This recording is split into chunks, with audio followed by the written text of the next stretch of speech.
wanna put you in a trance. Let's party, boogie in your body. Want that body, make sure you don't hurt nobody.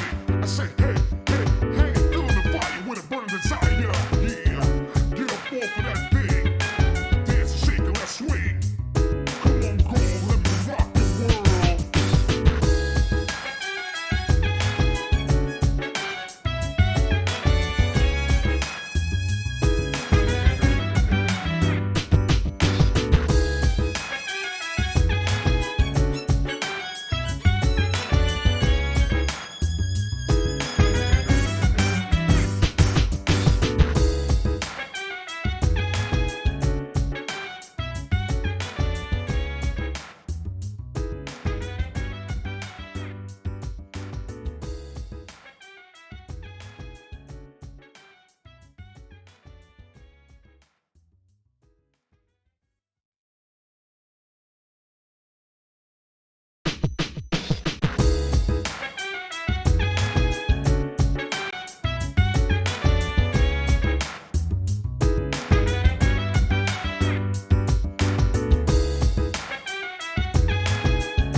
Wanna put you in a trance. Let's party, boogie in your body.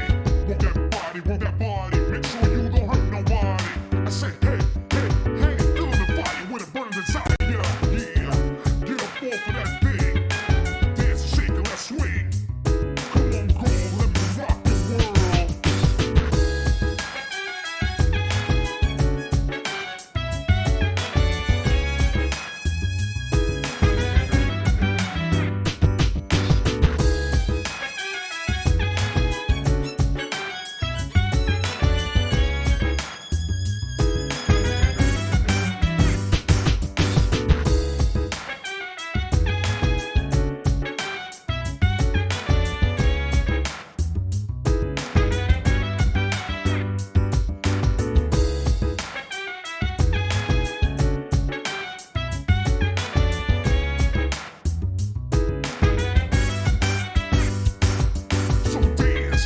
Wanna put you in a trance. Let's party, boogie in your body. Want that body, make sure you don't hurt nobody.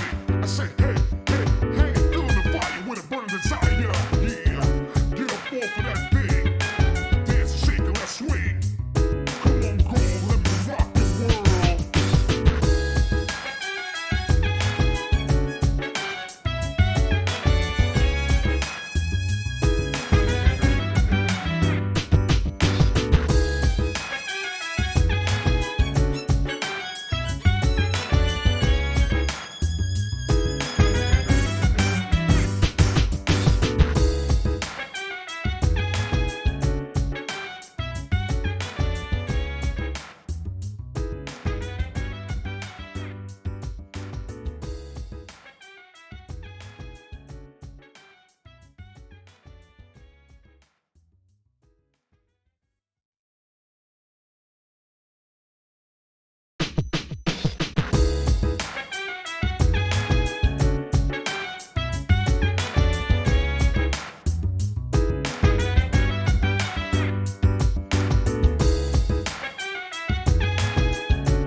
Wanna put you in a trance. Let's party, boogie in your body. Want that body, make sure you don't hurt nobody.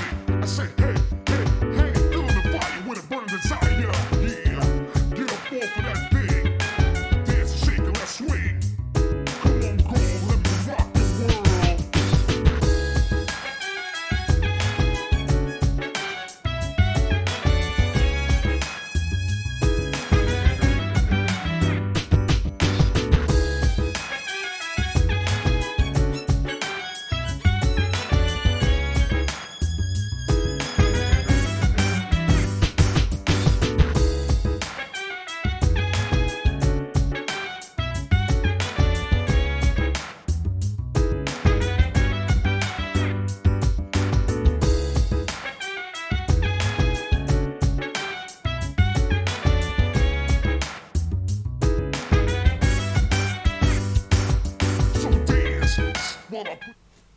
Hello. Hello. I hate streaming.com.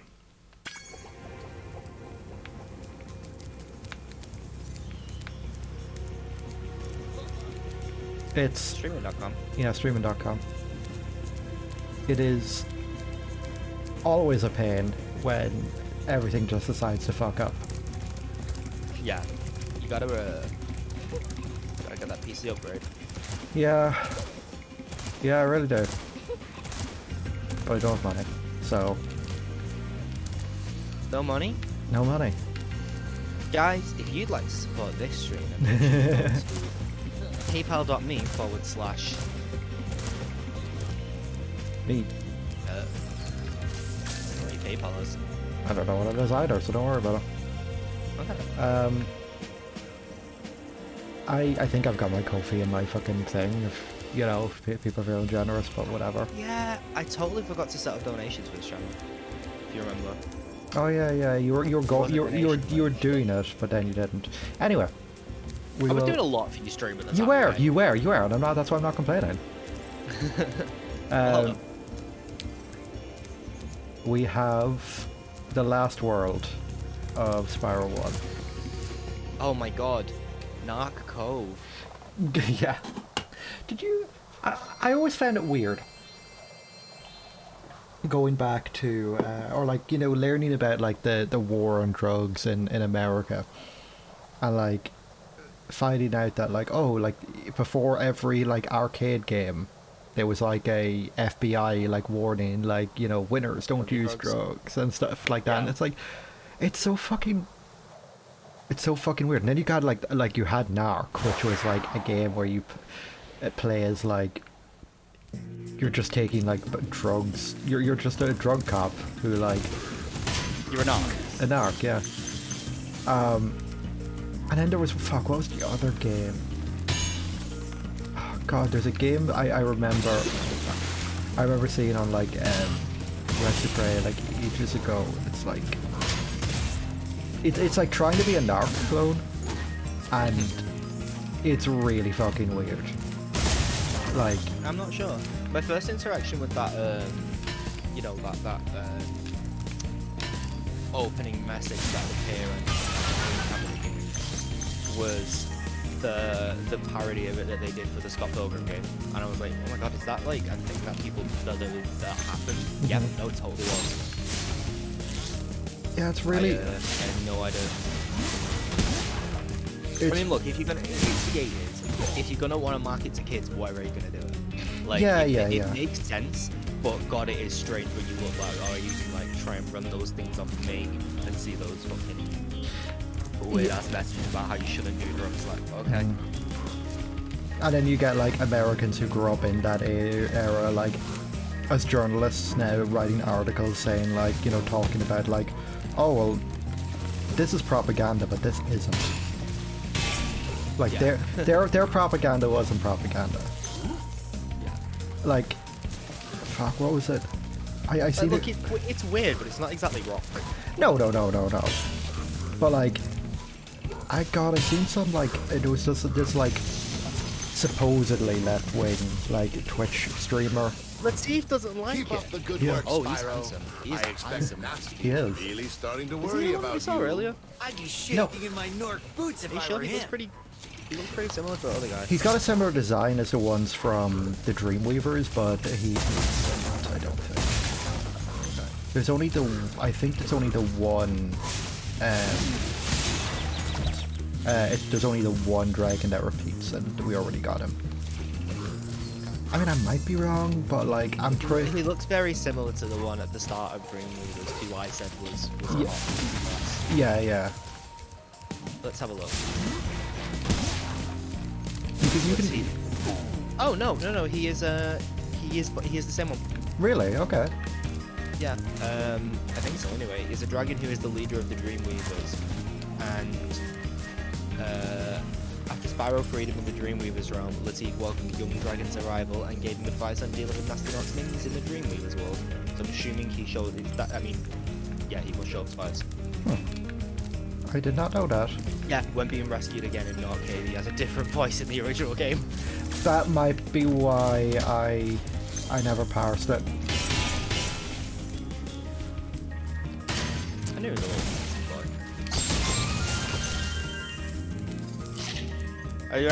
I remember because I was like, damn.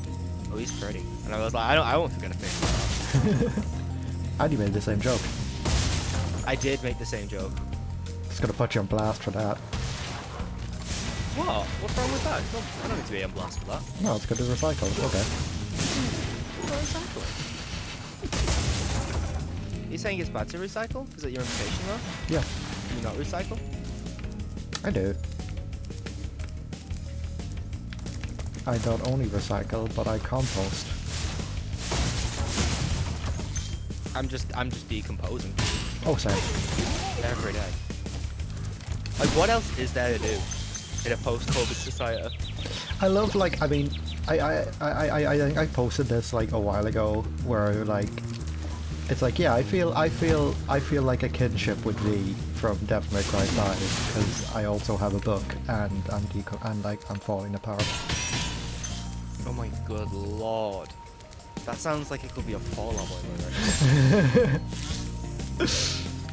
From under the cork tree too. Yeah, seriously. That is exactly. Oh my god. So you don't. Falling apart at the seams. You know. Oh my god, that is a Fallout Boy lyric. It is. You know V's gimmick, where like he literally just has a book and like you gain like Devil Trigger by. You've been telling me miscellaneous things about the Devil May Cry series over the last 2 or 3 weeks, and I have to tell you, I have fair. Well, V reads poetry from a book, so I'm just imagining like exactly the same V, but he's just got like a copy of like Folie à Deux, like that he reads from. From the album liners. Yeah, exactly. I like he still knows the same. So it is written. So it is written. I am going to fall to the seams myself. Oh my god! Like when There's a hole where something was. when he first meets Dante, he like recites from William Blake and says like, "I am but 2 days old," and it's like that, but instead it's like, "I'm just another notch in your bedpost." Wow, I never thought I'd be rescued. Especially by such a little Like camera bargain. pans in on his eyes, and it's just like, What I mean is, you're just alone I in the sun. always believed in you, Spyro. You gotta believe. Aww. Oh, How yeah. shy he was. Yeah. I like how he's like like so much of his like voice acting in this game is like, I'm really overconfident. Is that okay? Yeah, like I mean they kind of like changed it because in the original game he was just very overconfident, and that was a marketing decision then that they changed it. Yeah. Also, hi Elephants, by the way. Hello. I did not acknowledge, but I'd like to. Hello. I don't have Stream Manager open on my monitor anymore, so like I have to look the other way to like see the chat now. So I also did not pick up.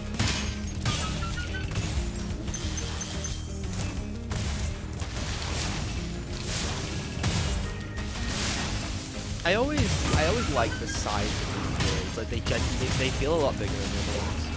Especially this one. Oh, I definitely don't disagree with that. I think that's a good take. Dance. I'm literally. Why don't you show me the little bit of slime that you can say? I'm at the point with the, I got the special edition, and I'm doing the Virgil playthrough on the last mission with him, and it was like. Then that's the only thing I remember about you telling me about this is that like Virgil. No, V. Is it Viken? Yeah. Like, but you really like Virgil. Oh yeah, no, Virgil, like he is. Here's the thing, like I'm putting Virgil ahead. For ages I had like V ahead of Virgil on my like. This is fun gameplay, but like now I'm really learning Virgil, and it's like Okay. I'm really learning. Oh no, I'm gonna sit in this bottom as well. Yeah. Oh wait, there's a bottom. I'm really learning Virgil, and now it's just like really satisfying to play as him. So he might be ahead. But yeah, it's honestly, Devil May Cry 5 is a game I would really consider streaming, because it's fun and flashy, and not long. And that will be the third time you play it. Yeah. Oh god, yeah. So yeah, I think I said it before that like, oh my experience was like my save file got deleted, Yeah. which sucked. I don't even miss the I think it's down here because I never went in here. I accidentally went to the end of the level. Yeah, dude, what you did. There's no denying that is what you did. I saw it. I'm gonna play. Everyone else saw it. We all What would you saw. like? But yeah, I'm gonna be playing through Devil May Cry 5 like another. My intention anyway is to play through it. At least another 5 times. To get.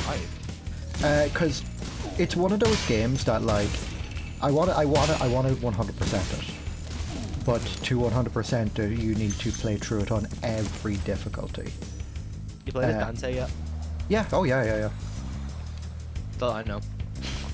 Dante is great. Dante is really fun in the game. One of his weapons is just a fucking motorcycle. You get a motorcycle and you just break it apart and cut people up with the wheels. Oh, good lord. It sounds terrifying. Yeah. And then one of his guns is just a hat. Okay. That sounds like something the cool and that sounds like a very like 2010s game where they're trying to be just like random and different. No, that's always been Devil May Cry. Is where they. No, I know, but the format of like, oh, you've got a gun as a hat. Your hat is a gun. Like that. You know what I mean? Yeah. No, like the hat isn't like it doesn't shoot bullets or anything like that. Hospital! Hello. Hello. What a pleasure. We got dragons. Polite. We do have dragons, and I'm commenting on most of their huts every time they come up. Unfortunately, we're running out of dragons. We are running out of dragons, but it's okay because we've got meat. Yeah. I mean, guaranteed minimum 1 dragon in this stream at all times. One hot dragon. Yeah. Oh fuck. Oh my god. My god. You got dunked on. Yeah. Sir. You went into the fucking burning cheese. I'm doing good. Yeah, this is the one. Spyro is a glorified nacho. Yeah, this is the level that they replaced the. In the original PS1 game, they had like actual guns, but they replaced it with like paint guns at this level. They were mobsters. Wow. They were little mobsters with fucking Tommy guns and shit. Yeah. It was actually. No, I don't think they were mobsters. I thought they were like they were like. Little hats. Did they? My mind's eye is like remembering them as like war guys. That's what I'm remembering it as. I might be wrong. I'm pretty sure they had like Tommy guns and shit. Like they were supposed to be like little gangsters. I remembered them as like soldiers, and like they had like machine guns. Oh my god, I searched Spyro Gangsters and it came up, the first thing that came up was Original Gangsters, a 1996 action gangster film, with a character called Spyro. You know What's what? this level called? Twilight Harbor.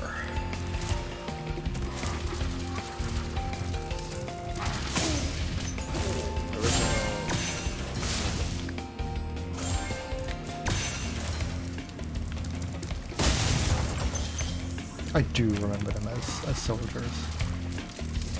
Not commandos and machine gunners. That sounds like I'm right. It does sound like you're right, but I don't think I'm wrong. I'm just thinking of something else. We're about to hit a dragon here. Cosmos. can't find. Yeah, this game is like actually fucking beautiful. Yeah, it's yeah. Whoever did like the color theory for this game is like very good. Like I was thinking this before when you first got into the level. I was like, it kind of frustrates me from a gameplay perspective because some of the things can be a little bit difficult to see. Yeah. But also I don't care because it's so nice to look at. Yeah, I think in the Reignited trilogy, Spyro 1 had the best improvement. Because Spyro 1, like, it was doing a lot of things, like, the original PlayStation 1 was, like, doing a lot of things, like, fine, but not great. Because they hadn't, like, fully nailed down that art style, but they had the colours down. So, I think they really did improve it. Like, Spyro was still rated E in the original release with the machine gun as well. Yep. Interesting. I can't find anything other than the Not Commandos, which definitely be. Oh wait, no, they're both holding. Oh, maybe what am I thinking of then? I'm just swear to God there was a game where they did something similar. It might not have been Spyro, but I definitely remember there being like little fucking gangsters in like what version of it. Is it Crash? Yeah. It might be Crash actually. Dragon Alert. Cletus. Dragon Alert. Cletus? Shows you fetus. Be on the Oh, lookout don't. for no commandos, Spyro. They better be on the lookout for me. Any second now, that little leaf hat that he's got on his head is gonna turn into a couch. With a crook. Oh my god. But yeah, I'm pretty good. How are you doing, Pod? Sorry, just after that choke, nasty nuke. Shut the fuck.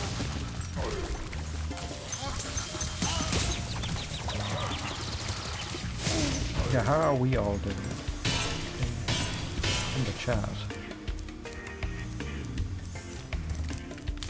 Can I be in the chat? No. Can you ask me how I'm doing? Go on then, if you want to be about you, how are you? Oh, I'm sorry, Dave.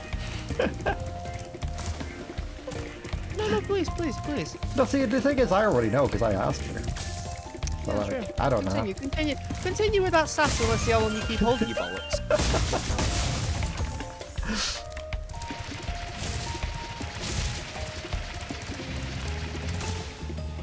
Oh, I remember that being like difficult for me to figure out how to get to.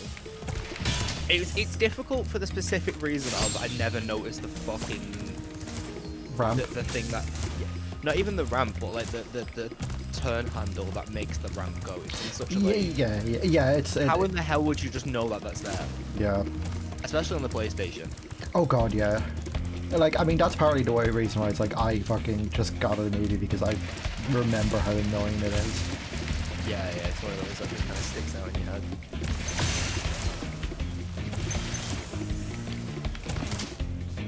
Oh fuck.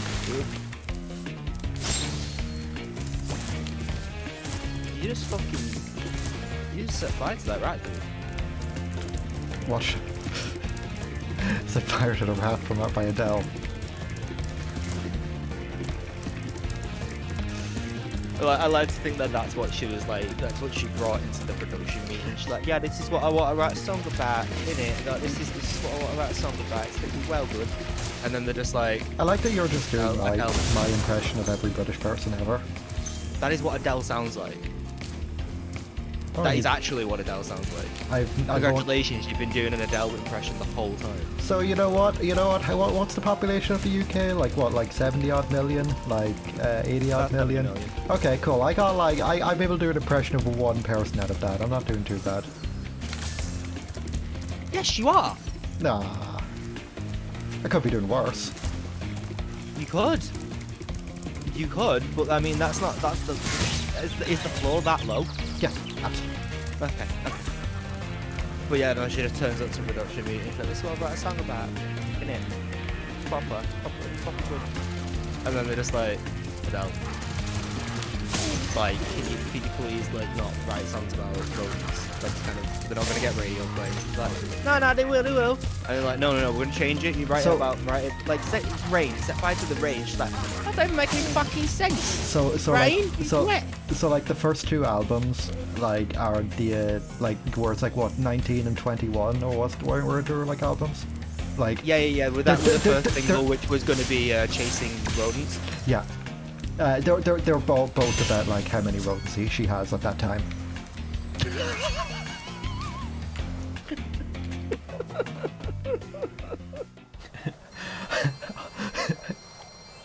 Yeah, that's it.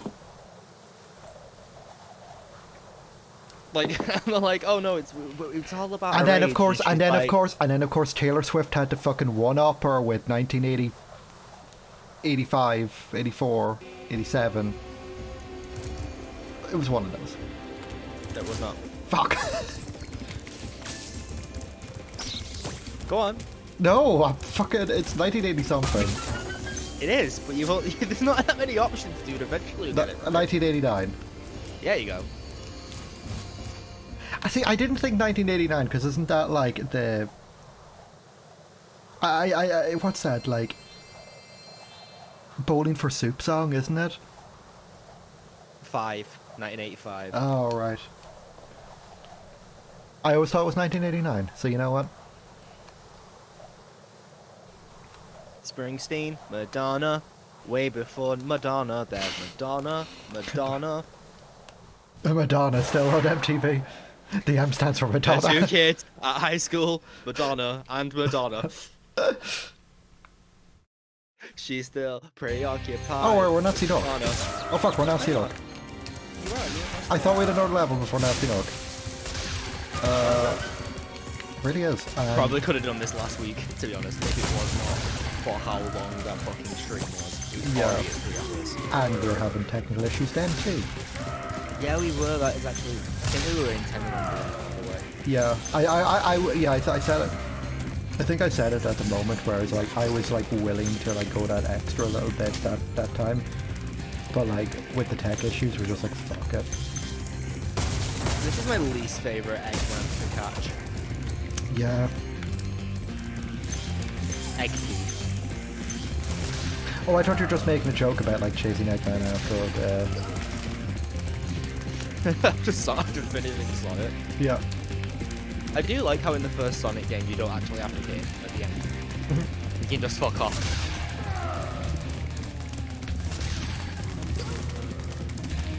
God, this is really, I mean, for like as like long a game as like Spyro 1 is, like the end is really I was trying to flame and it just didn't activate for some reason. Yeah, sometimes a bit funky. There we go. It's kind of an underwhelming way to finish the game.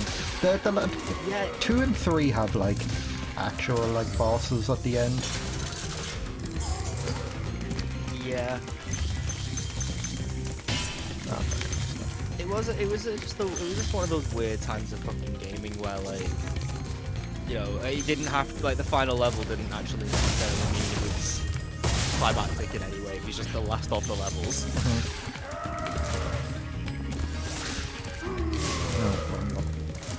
Where do I go?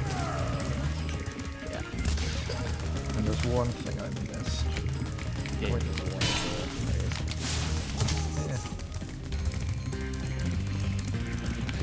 Whoever decided to turn like that was appropriate.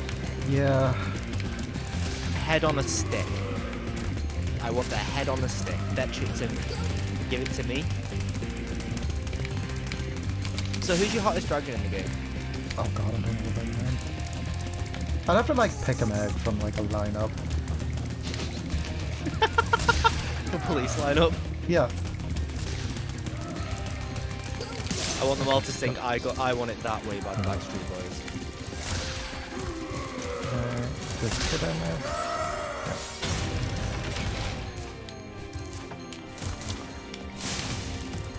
Yeah. And the I annoying always found this. Yeah, the annoying thing is fuck. The annoying thing is about Nork is like if I recall right, he'll just like turn around and whack you. Oh, I don't know. remember that.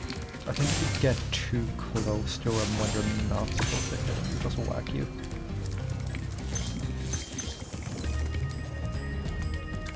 I don't know, I very rarely got this far. Don't blame you. I mean, here, I never got this far as a kid. It was only when I was a teen that I went back and played it and finished it off. It's so weird because I really feel like I have memories of like these kind of levels when I was younger, but like I can't see it like an actual way in which I would have been able to play them. So like I feel like those memories are false, and maybe I just watched the walkthrough at one point. Yeah. God knows when I did Oh, that. that's a bad turn. Yeah. I think my issue with this is that basically once it sets off, it does not stop. So if you lose like a tiny little bit of momentum, you have no energy to catch up. Yeah, he's not an egg thief. He's not. Definitely not an egg thief. Oh, he really does have them tiny legs. I love seeing designs like this, especially in the PlayStation era, because so much of like character design, especially in cartoonish things, you can boil down to like just abstract use of shapes, and you can see it so clearly and well in games of this generation, especially like Spyro and Crash and stuff like. And it's good from an art perspective to kind of work that stuff out. You're missing 2. I might get it in this section, or if I kill him.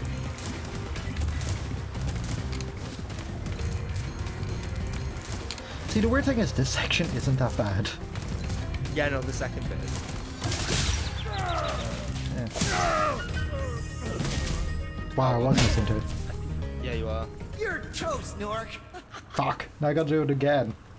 Oh no. No, no, no, no, no. What? You gotta do the last level of this again for 2 of them? Yeah, but like I should just be able to pick them up and walk away. Okay, okay. Sorry I took so long. Almost forgot about you guys. What about Ganasty Ganor? Ganasty, Master Ganor. Nork. Look, it's is Bob. Toast. We make toys for So him. now there's order again in the Dragon Kingdom? Well, mostly. I've still got some That's just treasure to animal find. violence. Oh no. What will you do next? You're not gonna get the true ending. No, If you I'd don't do say it again. The sky's the limit. I've got to get the true ending. And I think you can get it. Gotta fight Noah again. Well, I'd have to get the true ending. I have to get his world, the last level. Ah, right. I see. Yeah, because I don't have all of the juice yet. Why'd I call it juice? I meant gems. Thought you were just doing a bit. No, I wasn't. Yeah, this won't open until I get the last 2. Oh, you really fucking checked that. Hey, it's Magnus. Nasty's ancient history now. So, what's in there? I believe this is Nasty's Yeah, he's a treasure returnal. hoard. Yeah. The gate will only open. I think in if you have Ganasty's found world, I think it's all everything the in Dragon leaders. Kingdom. Come back. Yeah, I when think you it have is. reached 100%. Back when you reach 100%. That's too. all you dragons, mate. How will I ever do that? We're out of dragons. We've run out of dragons. The only 2 dragons left who will be a constant in the stream, me and Spyro. Yeah. It's easy to forget that Spyro's a dragon. And once we get to Spyro 3, we'll only have there's going to be levels where we'll just be having 1 dragon. Yeah. Then there's a kangaroo, a penguin, a monkey. Yeti. Can't wait for that. So we can just like make monkey. Penguin. What, penguin? There's a penguin, isn't there? Yeah, I said penguin. That's the first thing I said. Okay. I needed to die. I did actually need to die. Yeah. Because I needed sparks, because I don't know where those last 2 things are. That was planned. It was perfectly timed. Planned is not as far as I would take that. Oh, do you see that? I did see that. You expertly maneuvered. Yeah. Oh, wow. Cool. The amount of times you pass those. Yeah. Yeah, Na, na, na. Sparks can just be fucking annoying like that sometimes. Jesus, for a second I thought I was going to sit at like 11999. I was like, oh, for fuck's sake. No. This is a real version of the game. Don't worry about that. Yeah. Did you know the piracy methods in Spyro 3 were some of the most creative to be put on the PlayStation? And crackers didn't even know they were there. Okay, just insult white people like that. I will.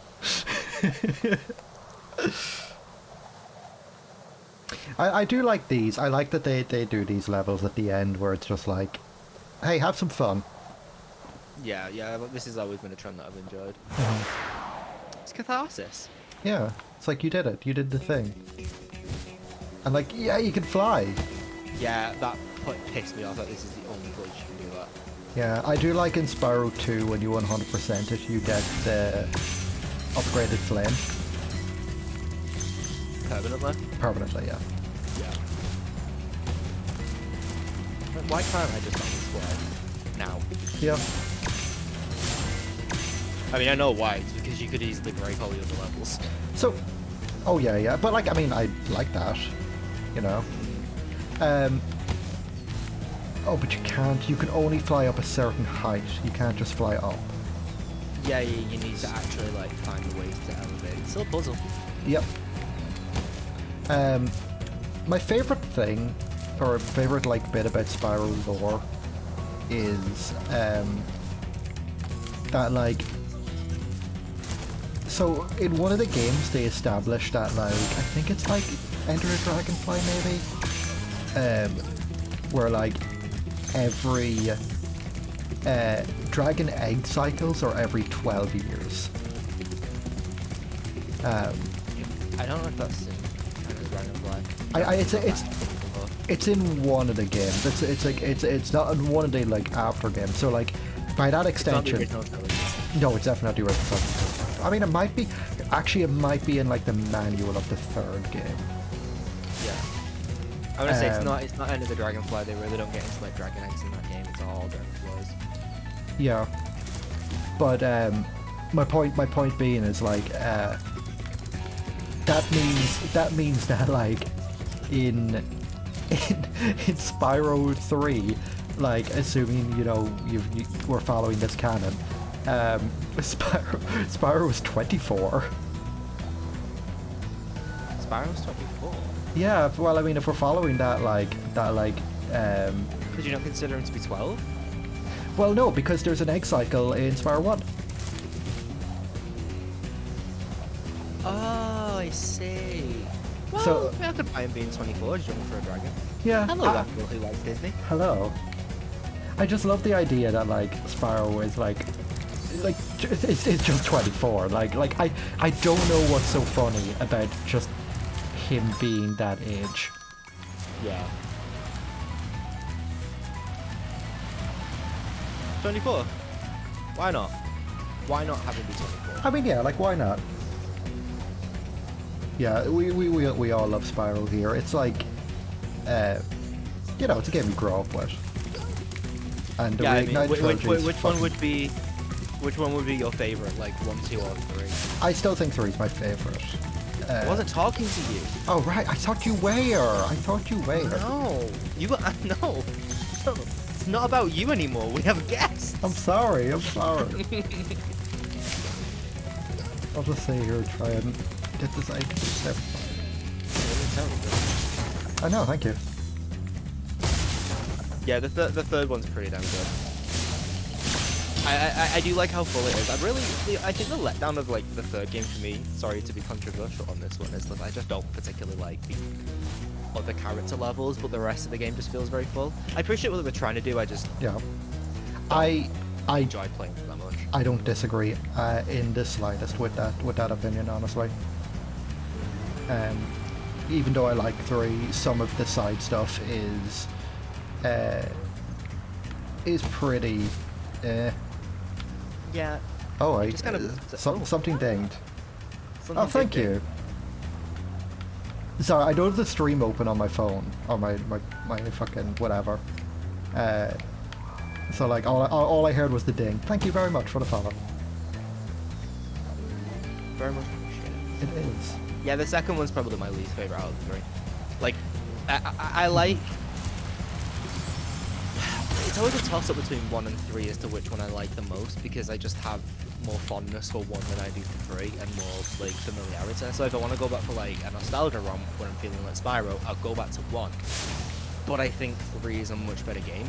So like it's just always a toss-up for me, really, which is what I like the most. We just to respond. We were just off playing every single Metal Gear Solid game. We're taking a break from that on 5 because my CPU just can't handle like some of the stuff in Metal Gear Solid 5. We're going through all the Spyro games now, and I don't know what we're doing next, but it probably won't be Metal Gear Solid 5 for another little bit. Yeah, I understand the fear of Ripto. I get that. I didn't like Ripto. I thought he was ugly, but I can absolutely see people being like scared of him. So yeah. I don't know what. This is gonna sound really weird, but I think it's his name. His name sounds like he's more intimidating than he is. Like I know, like he's made out to be, you know, a joke, like sort of later on down the line. Oh my god, this guy. Yeah, he's just ever so slightly. Get him. Get his ass. Ripto, how does Ripto remind you of your ex-boyfriend? Is he short and angry? Never seen without his cape. Oh my god, oh my god. You right there? Yeah, I'm okay. Don't worry about it. But yeah, no, you just finished, you just finished. I say thought- finished.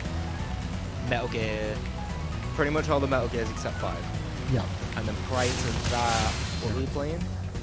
You've done Time Splitters. You played Sonic Generations. I forgot about that. Yeah. I was thinking about that the other day actually, because it was like, oh, I wonder if we'll stream Sonic Generations. Like, oh no, you did that like 3 months ago. No, it was longer than 3 I mean, months. it has been longer at this stage, yeah. But I mean, when I was thinking about it, maybe.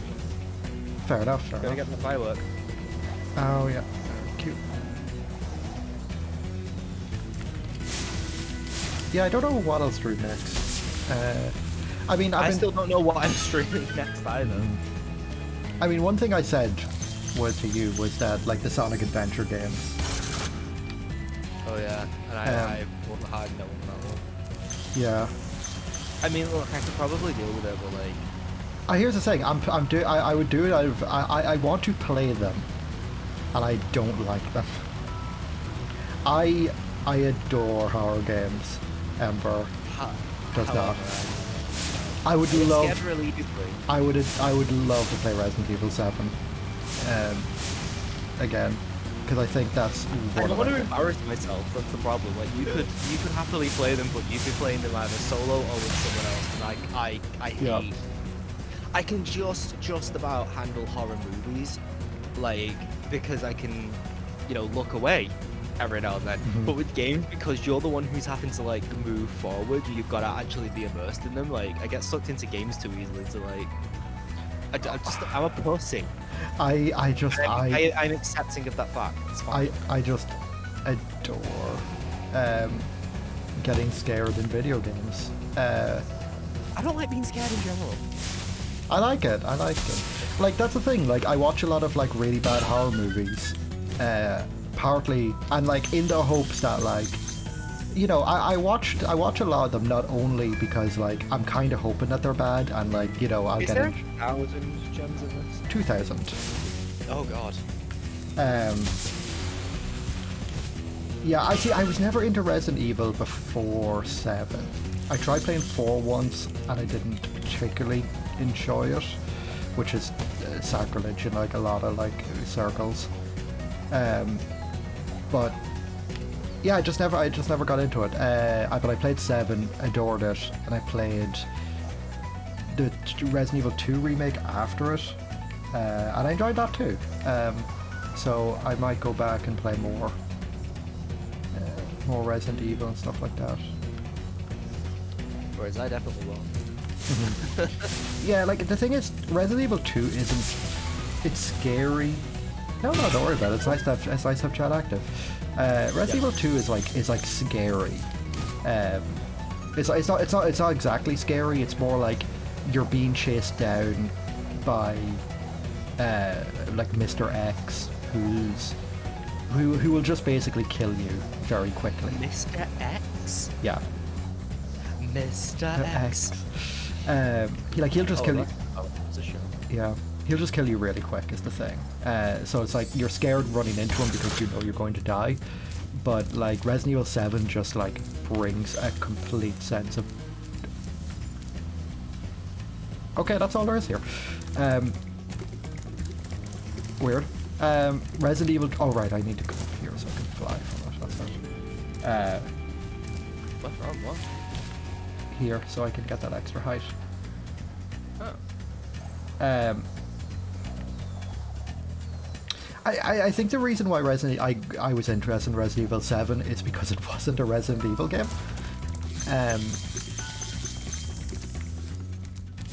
Oh, that's the room. Yeah.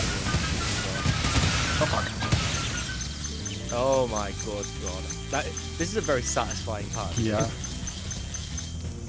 Is that long missing? 75, 25 missing. There's one in the corner. Oh. There we go. We did it. I do love this. Fucking motivational posters. I love it, but I love this one in particular. Just for the G on the knowledge. It's the power to turn dragons into crystal. God damn. I love this. I love that he gets fan letters. From who? I don't know.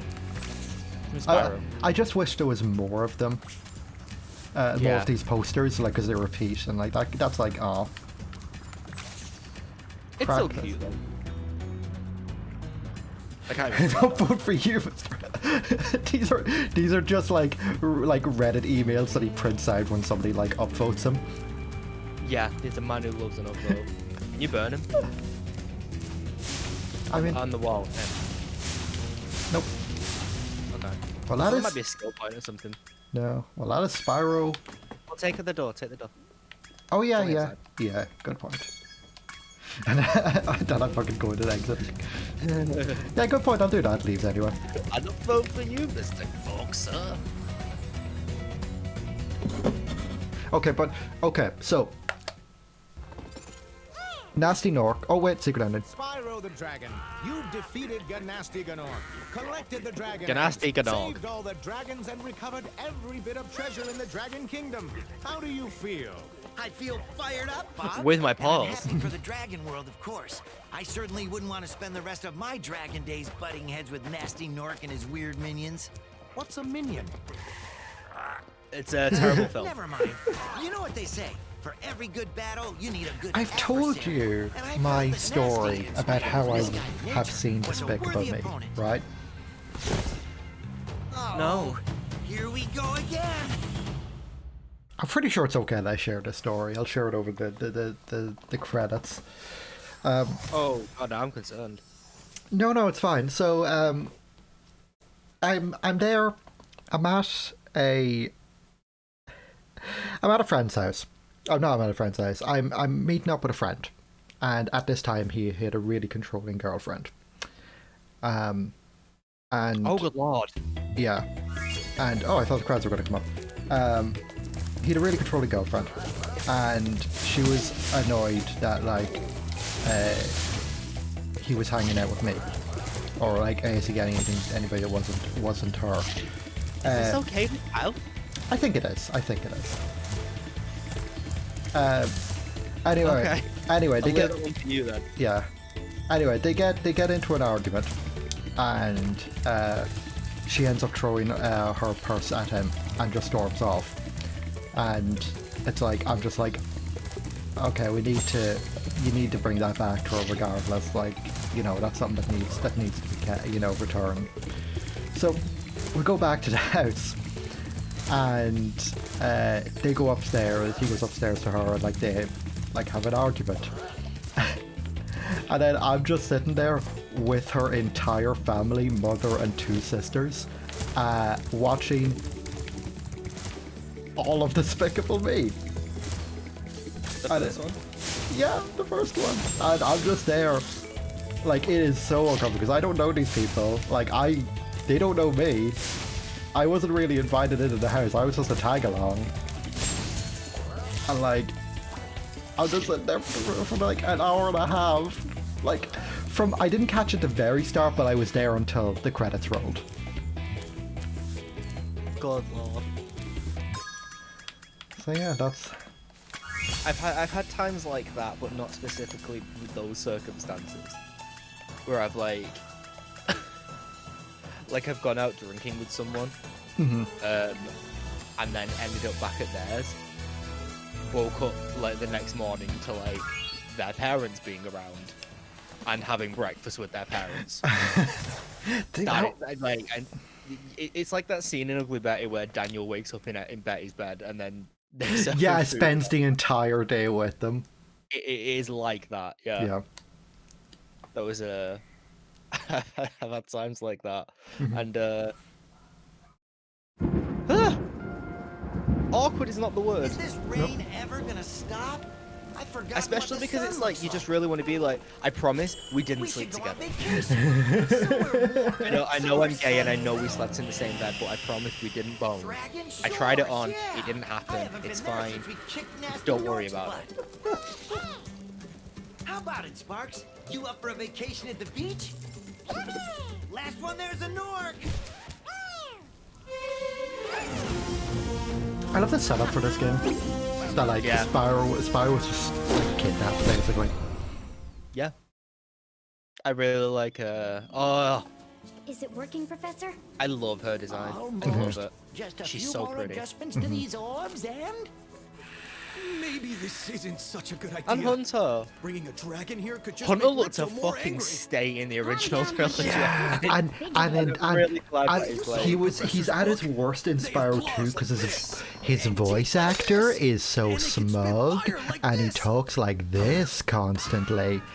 Yeah. Hey, Spyro. Hey Spyro, did you know you can press the triangle button? This allows you to look around the world from a first-person perspective. It's nightmare. Oh my god, look at this. Yeah. Also, he just looked like a Muppet. Like he looked like a Muppet. He looked like someone had made his face out of paper plates. yeah. Like 2 upturned paper plates, stuck some eyes on it, and then they make the mouth move. You're a dragon? His mouth was so big, and the hinge on his back was like a sliver at the back of his throat. You know. Yeah, seriously. He had a fucking. I don't like that my mind immediately went Hunter as the throat coat. Were you trying to keep something? I never liked Ripto's design. I don't like it that much in the remake. I didn't mind it that much in the original. Didn't like the original either. Avalar. Dragons.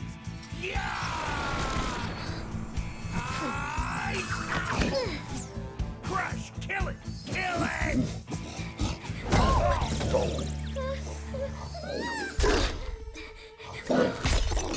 Well, don't fly around near the fucking heads then. Eat my scepter! I think it's Gulp who I don't like as the boss. I'll deal with you! I did like the I did like the bosses in Spyro 2. I think they're actual fun bosses. I think it's the middle boss I hate. It's whichever one is the second one. I think you get Crush first, then Gulp. I'm 95% sure you're right. Yeah, or it's either Gulp. It's either that or Gulp then Crush, but whichever one comes second is the worst boss in any fucking Spyro game. When I was playing this, I died so many times and I couldn't do it. Also, that girl who likes Disney. Into these messes, pal?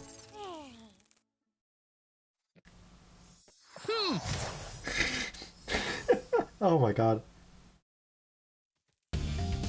That sounds horrific. I'm so sorry. Spyro, welcome to Glimmer. Unfortunately for us, a mob of lizards just showed up and started stealing all of our gems. I wouldn't mind the all the little random side characters that are in this game if they didn't all have full voice acting. Why? I think it's cute. Oh, by the time you get to like fucking Hansel and Gretel, I want to die. Okay, yeah, Hansel and Gretel fucking suck. I will say that. They're they're okay. They're not as bad in the remake, but like the reason why is like I was actually just terrified of how they looked in The originals. in the original one. Like, please don't put humans in this game. Just Yeah. don't do it. Yeah. Don't you fucking dare do it. I do always love you can do this though. Yeah. What's my flame? Wait, what's my flame? What's my flame doing? I don't know. Why have I got super flame? I don't know. You must have hit something.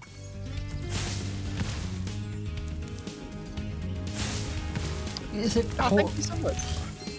Yeah, we stream every Monday on this channel around 9 PM GMT, and on Wednesdays on my channel, which is IRL Dragon, which is this. That's. If you, I don't know what I'm streaming this week, but like I usually stream kind of similar sorts of games, and Ezra is there too. So Yep. if you fancy it, well, it's basically more of this, just on a different day and on a different channel. Yeah. I don't know why I've got the super flame. Thank you so much. I Also- hope you enjoy our future streams. It's really nice to have you here. Oh. Yeah, chat isn't loading for me, so I didn't see what messages were sent there. Moment The just girl gonna- who likes Disney, the girl who likes Disney is going. Oh, well, thank you very much. You really gotta fix it. Can you not get it on your phone or something instead? It's on my iPad. Yeah, but that's an iPad. Who Yeah. knows anything about Apple? I'll just reload the.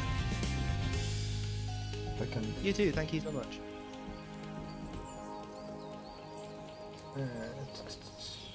Screen manager. Okay, cool. Oh look, Mark here. Yep. Can That's you a cute little lad, isn't it? can you do me a favor and look up like why I have this super flame?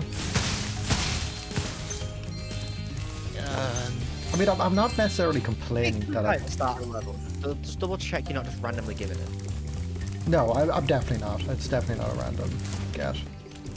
Well, just speak to him. I see if will. he says anything. I will. I'm just gonna-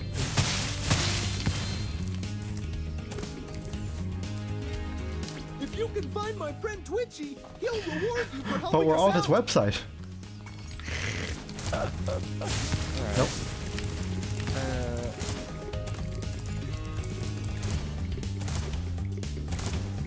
I mean, maybe it's a bug because I have a That 100% save file.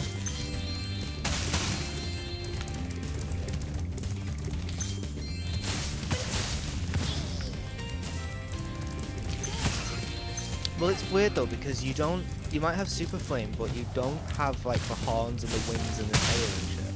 Yeah. Ah, you must be the.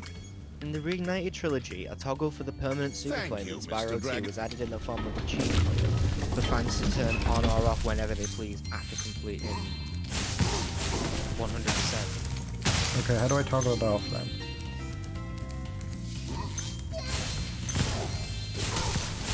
Let me tell you.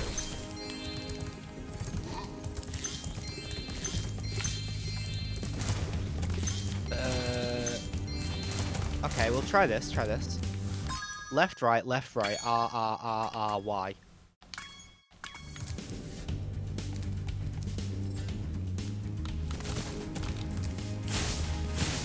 Well, that's all I got. It doesn't say if you're supposed to do this on a pause menu or anything, it just I says... think it's on a pause menu.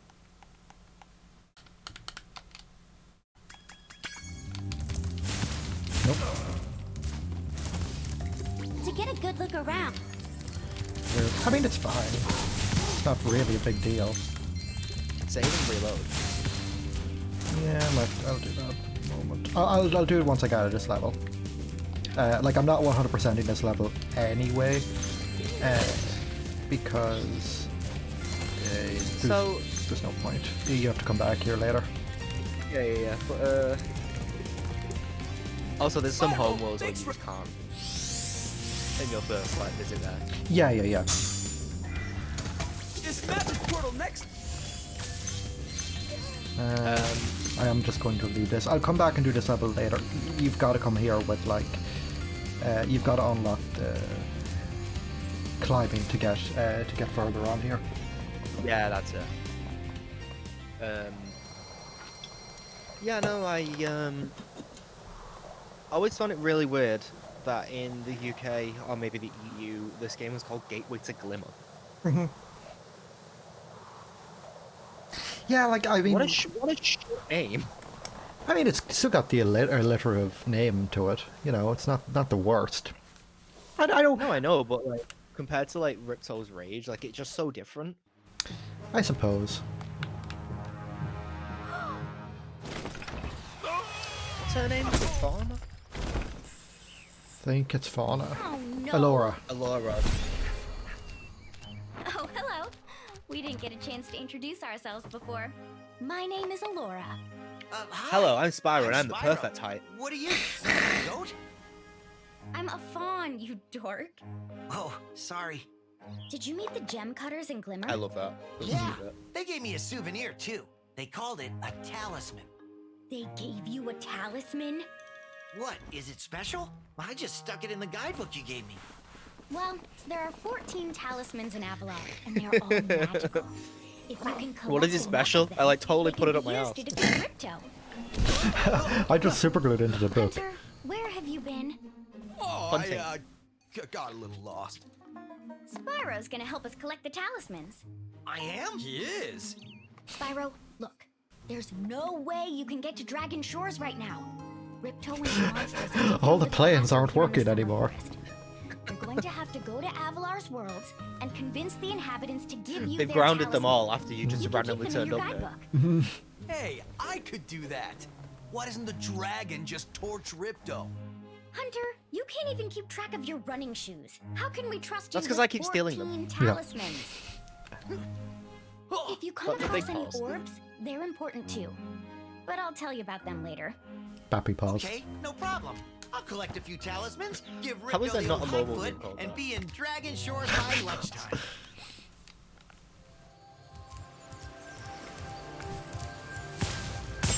Okay, I'm gonna reload here. Quit game.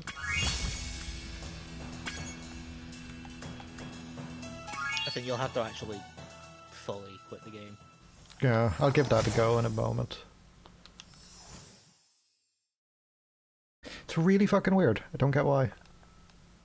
I think it's just a bug. I think it really is just a bug. Yeah. If worse comes to worse, I will just delete my save file. No, I don't think you'll need to do that. I just think you need to like hard reset the game. I mean, by that I mean delete my save, my all one. Yeah, okay. Yeah. Sonic the Hedgehog. Sonic! He's on the run. Go catch him. So I've been thinking about what game I should play. Mm-hmm. Sonic 1. I've already played that on stream. Sonic 2. I've already played that on stream. Sonic 3. I already played that on stream. Sonic 4. Sonic 5. Sonic Mania. Sonic Rush. I was thinking about it, but I just don't know how to make it viable to play. There are certain layouts you can get for DSs. I know that, but like it's a bit of an issue with emulation. I don't know how good it would run on my computer. I've tried to run like Diamond and Pearl in a DS emulator on my computer before, and it comes out like 5 frames. Really? What DS emulator are you using? Oh, it was a while ago. It was after I got my new GPU as well. Really? That's odd. I remember I did a screenshot let's play of Diamond, like... Oh, that hit hard. About 10 years ago. Oh dear. Oh, 17.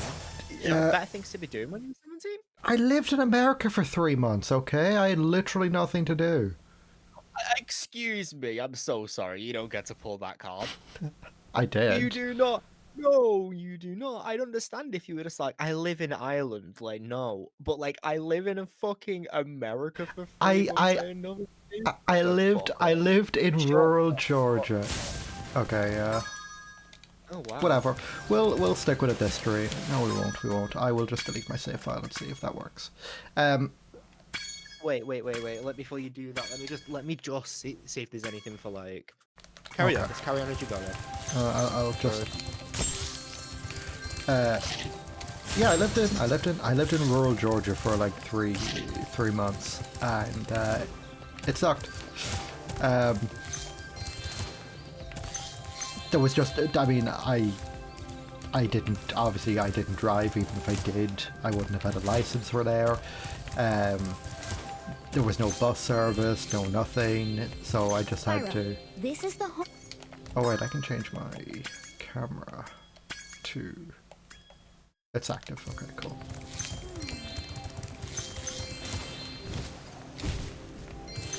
See, this is why Spyro 2 is better than Spyro 1. This right here. Exclusively that. You are going to have to start a new file. Completely? Not of the original game, just of Up to. 2. Okay. To delete it. What the reason it happens? It is a feature, but there's no way to turn it off. It's if you complete One, Spyro it 1. just...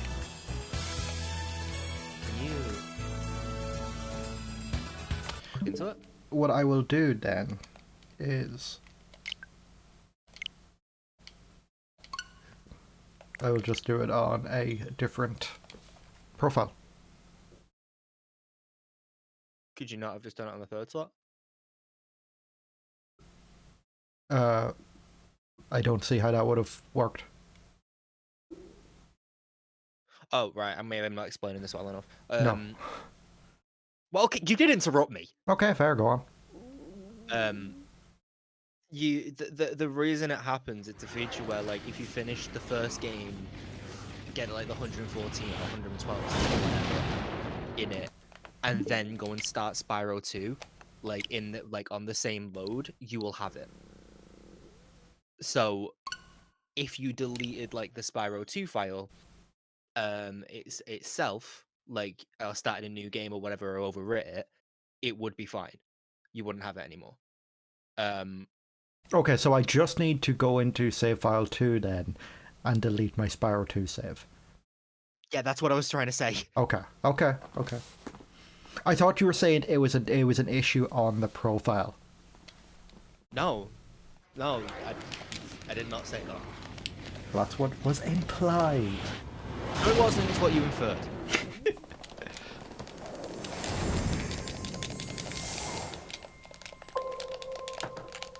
Ties for Rob. Shit.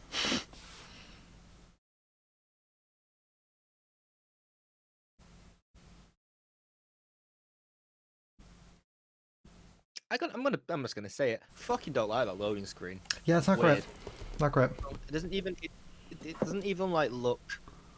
The problem is, like, it's very painted, but like I don't like Spyro's eyes in it. I don't mind Spyro's eyes. I don't mind it. I don't mind it. It just looks weird. Like, the rest of the game is like very much like, you know, it's got a very specific art style or whatever. If you're gonna have like a painted thing, have it be a bit more cartoony, you know? Mm-hmm. Don't load the save. Load the save. Load the game, and then can you not just like delete the middle save? No. That's what I was doing. Select it. No, I can't. That just brings me. Oh, what the fuck? Yeah, Okay, so well- that's yeah.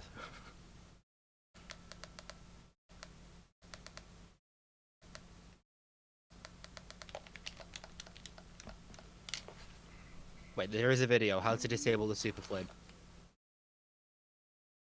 Wait. Is there a way to disable the super... Oh my god. Just bear with me. Oh, turn the map on. No, I don't like the map. Screen clutter. this. I like them all. Oh my god.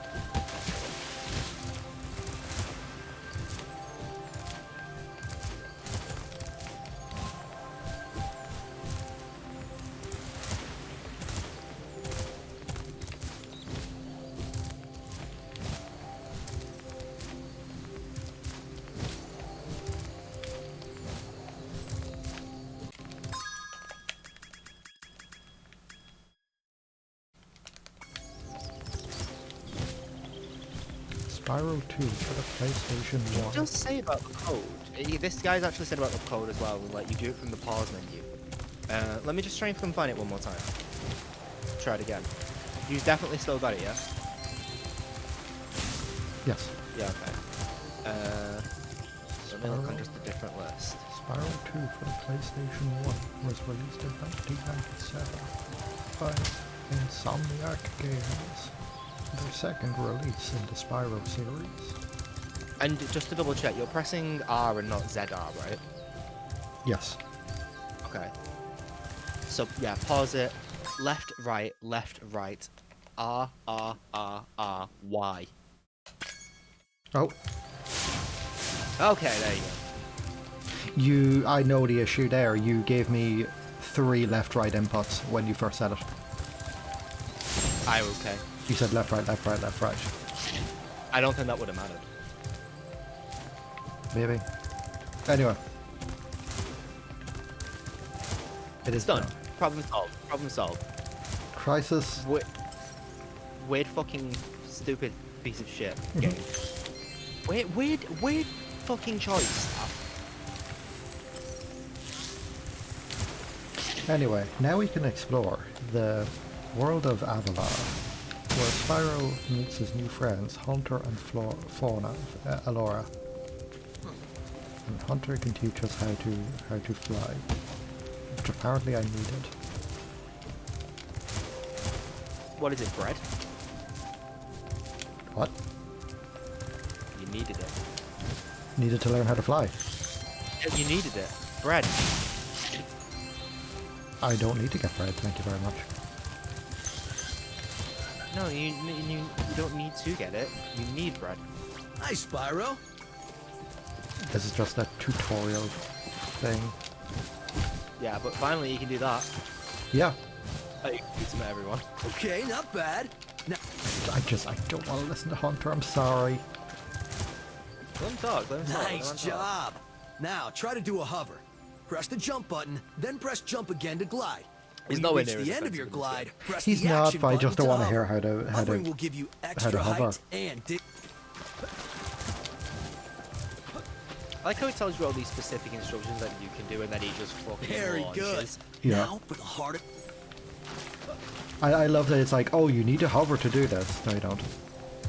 Wow, you're a pretty good athlete.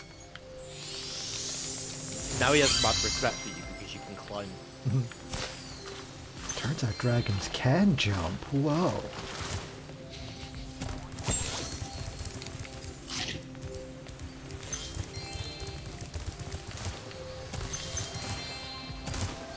Hunter just gets ridiculously racist. Hunter? Yeah. God, it's always... When you come back and he's just in like ever so slightly more Nazi paraphernalia. Like, you know, next time you come back, it's like, is that a wristband? What is that? What is that? What is that? And I was like... Don't worry about it, Spyro. By the time you get like the end of the game, he's just like full German accent. Full SS uniform. Sorry, Spyro. Oh god, I can't. We learn how to swim in this game. Sparks. I don't care. Okay, what level do you want to do? Do you want to do Idle Springs? Let's get in level. Go. Okay, well... Get in there. Oh, okay, I was going to give you a choice of Colossus, I think. Okay, this is part of the reason why Spyro 2 is great, and is a good game. And it should not be on the bottom of your list, you fucking charlatan. I was hoping that the loading wouldn't take this long. It is the little cutscenes when you get into a level. which you'll see in just a moment.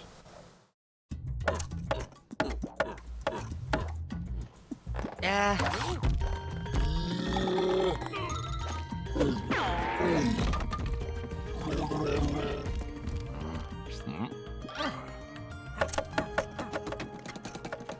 Oh, isn't this one like fucked up? A lot of them are fucked up. I don't think this one is. I know there's like 2 later that are really. Isn't there one where like someone just murders someone? Like, Yes. Straight up? Yes, absolutely. Locked us out of our temples and stolen. That is in the final world, I want to say. No, it's It's like not. pushes someone into fucking lava or something off the cliff or something like that. Yeah. It's so weird. It's fucking great. Oh, we can't fucking 100% this level.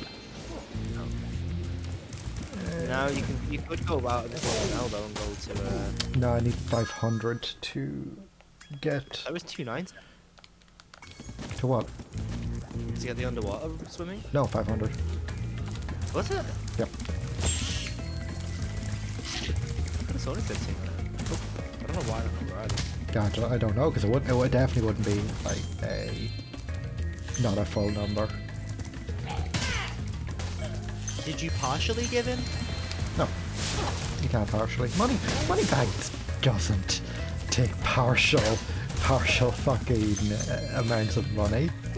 Well, I'm pretty sure he does because he doesn't have to give you anything. I mean, okay, I know, okay, he doesn't in this game, but I think he would in general because he's not giving you anything in return for it. He's just taking the money. Those metal sheets. No, Moneybags is an all or nothing. It's an all or nothing bastard. No, he's not. Yeah, he is. He just wants money. Yeah, but he wants the full amount. He wants money. He doesn't just want money. He wants all of it. No, I understand that, but he wants. First off, can you Spyro 4 when they're releasing when he's dealing in NFTs?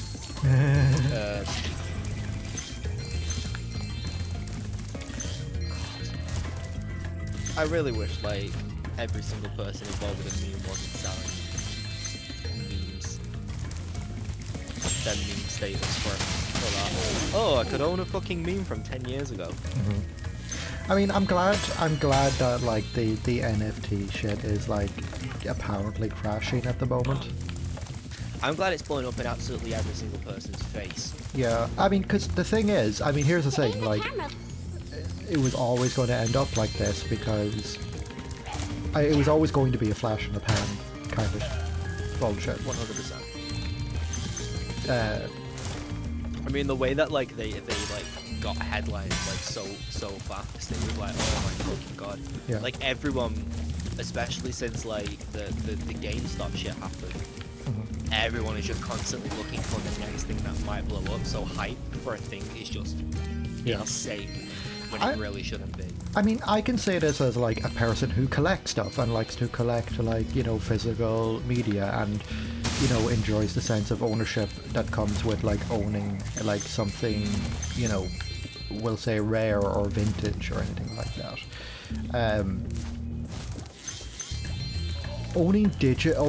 Technically owning like a digital right to something means a fucking nothing and doesn't remotely give that sense of satisfaction. Yeah, I don't. Yeah, this is the thing I really don't understand about like NFTs. Is like you own like the digital right to it, so like, is that the copyright that you own to it? Can you decide how distribution happens, or is it just? No, you don't get that. Exactly. It's fucking meaningless. All it is like, oh, only one person can say that they own this, and I'm gonna pay like $500,000 for the privilege. Yeah, like here's the thing. Like, let's take, and I hate that I'm gonna fucking bring this up as the fucking example, but like, take the like that meme, like the Bad Luck Brian one, which was being sold as an NFT.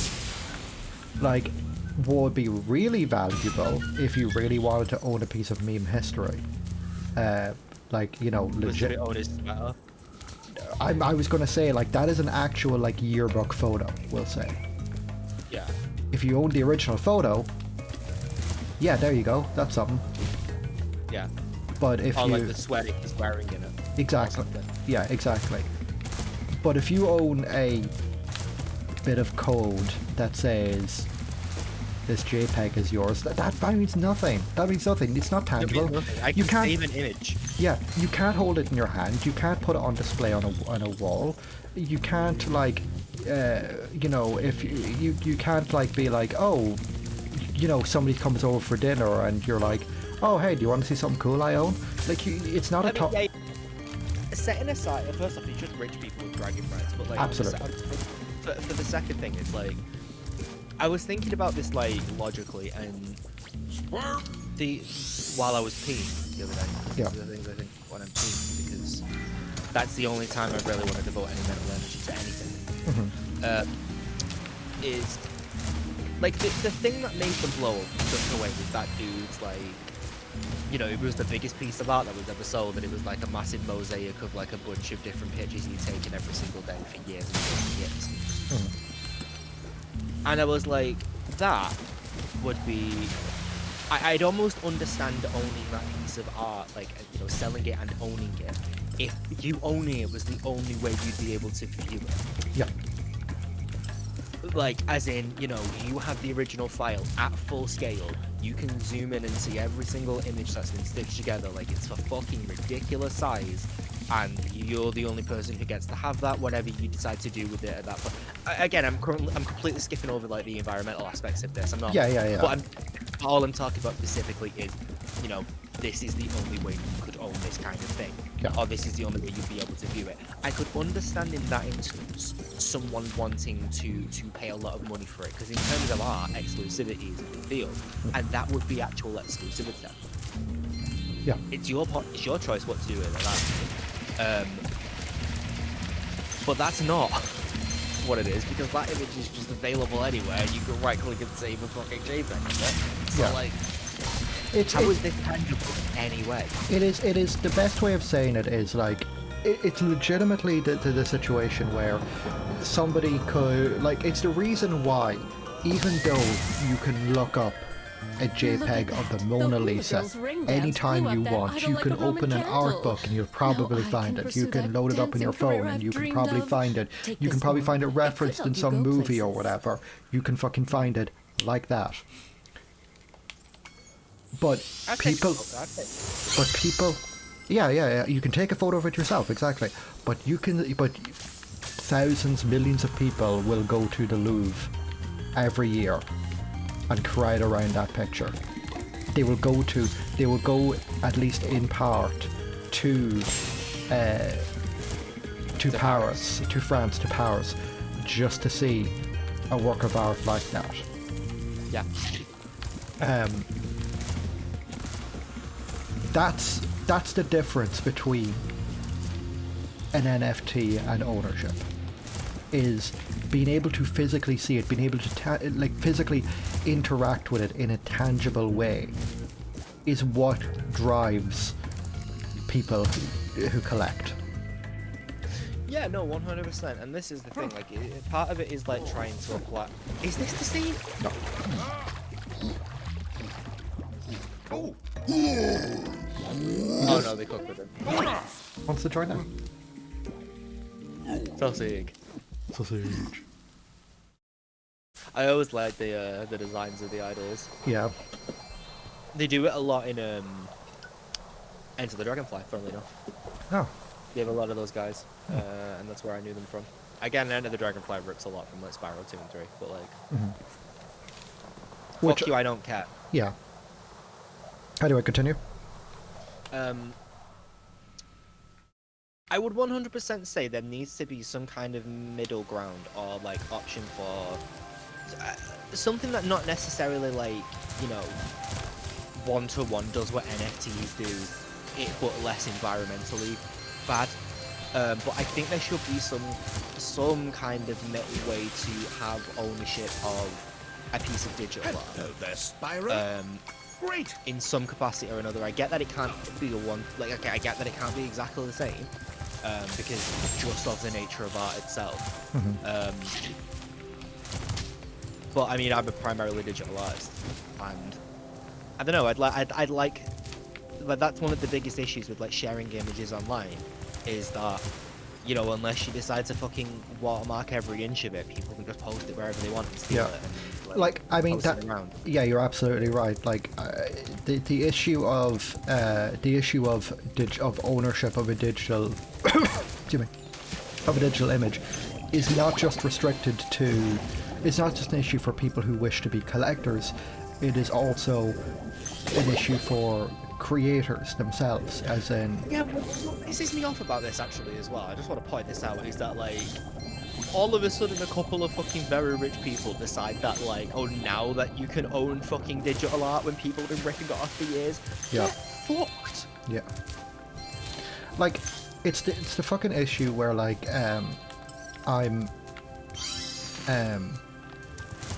what is it? I'm going back into Idle Springs now because I got swimming. Like, it's the same fucking issue where no, it's gone from my mind. Never mind. I think the step up from this is related to Spyro, but I think the step up from 1 to 2 is very, very impressive. Yeah, in like terms of what they made. yeah. Like, here's the thing, I get your love for 2, I really do. I just don't find it as memorable.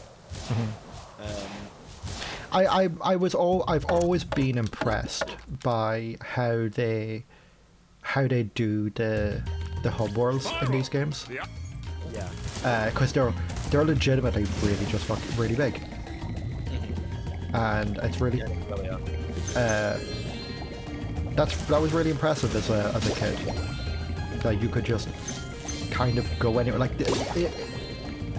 really, you've got to like. I mean, they're a little bit quaint now and not, you know, particularly big, you know, the scope of things. But like for a PlayStation 1 game, like Yeah, that's the biggest takeaway from like, all the Spyro games. Like, for a PS1 game, these were nuts. yeah, Like, these are still like technical fucking marvels, and that's one of the amazing things I find about, you know, looking into like game design and how games are produced in like, you know, the 8-bit, 16-bit, 32-bit eras. Like, the amount of limitations that people had to deal with. Yeah. And Wow, Spyro! the games that grew of them as a result. I think everyone who creates anything that is art in any capacity, whether it's like video games,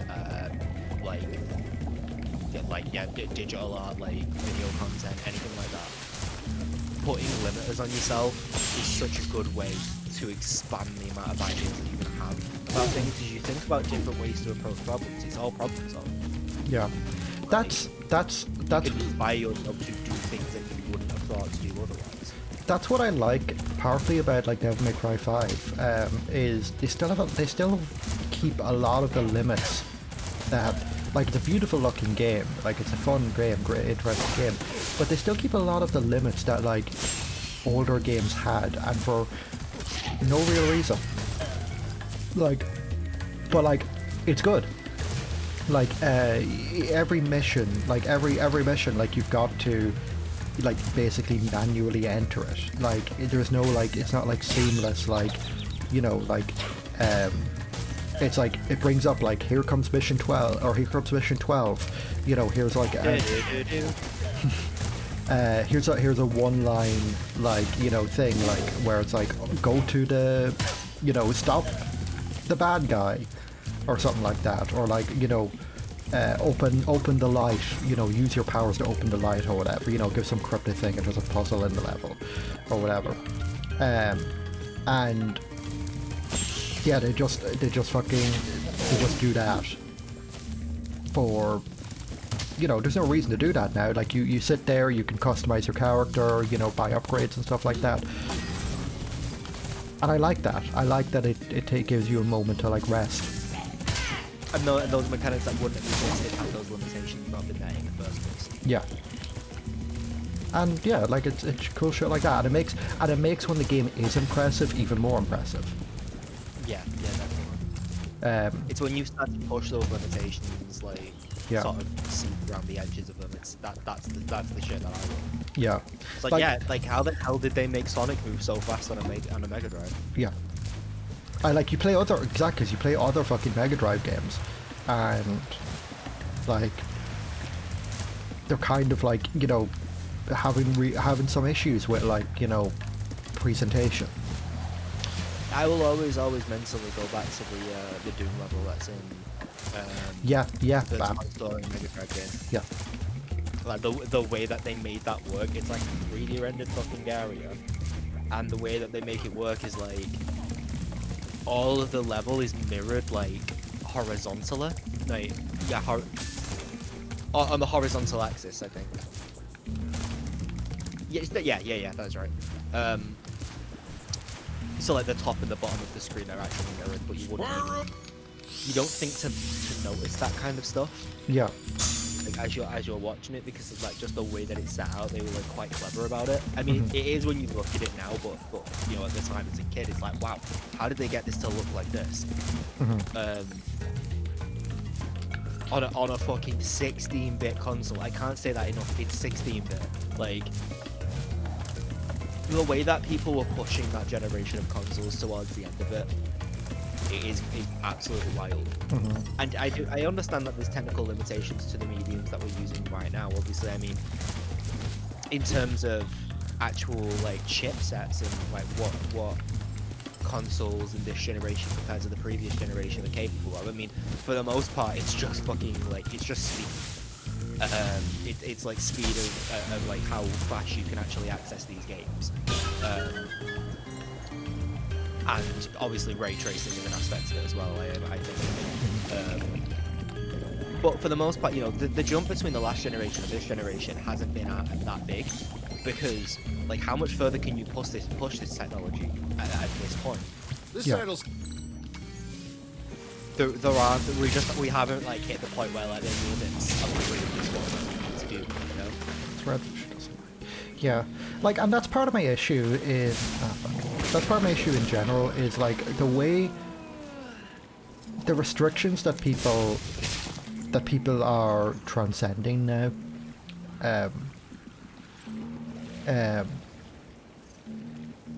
Like every world is an open world game. You know, every major release is an open world game with, like, you know, massive amounts of, you know, unlockables and all that shit. And it's like, cool. I'm bored with that. I don't want every game to be a like a 30+ hour, like, you know, experience where I've got to, like, you know, go all the way around the world and like explore all X, Y, and Z or whatever. I don't want every game to be a Breath of the Wild. If I want to play that, I will play Breath of the Wild. Part of the reason why I haven't played any Assassin's Creed game, you know, in the last while, it's like, for fuck's sake, any Ubisoft game, I'm just like, fuck it. I'm fed up of open world games. And that's why I'm like really getting into like Devil May Cry at the moment, is because it's just so small and self-contained, and it's like it's honestly like an 8-hour game. Like less if you know what you're doing, and it's focused on replayability and not. What is the point of this? Well, I've got to feed him so I can get an orb. You can only feed him Blue and yellow. yellow and blue. Yeah. How have you been fucking this up? Because I've been talking, and whenever I see a fish come, I'm like, oh.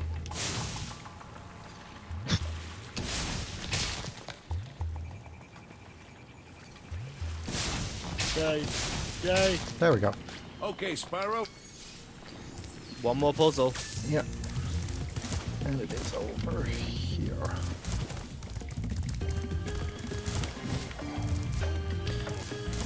But yeah, like, I like video games. I wish that, like, so many other video games didn't try and be everything at once. And here's the thing, I know it's not really the developer's fault. It's not, like, I'm not blaming it on the developers in any way, shape or form. Excuse me, please. Excuse me.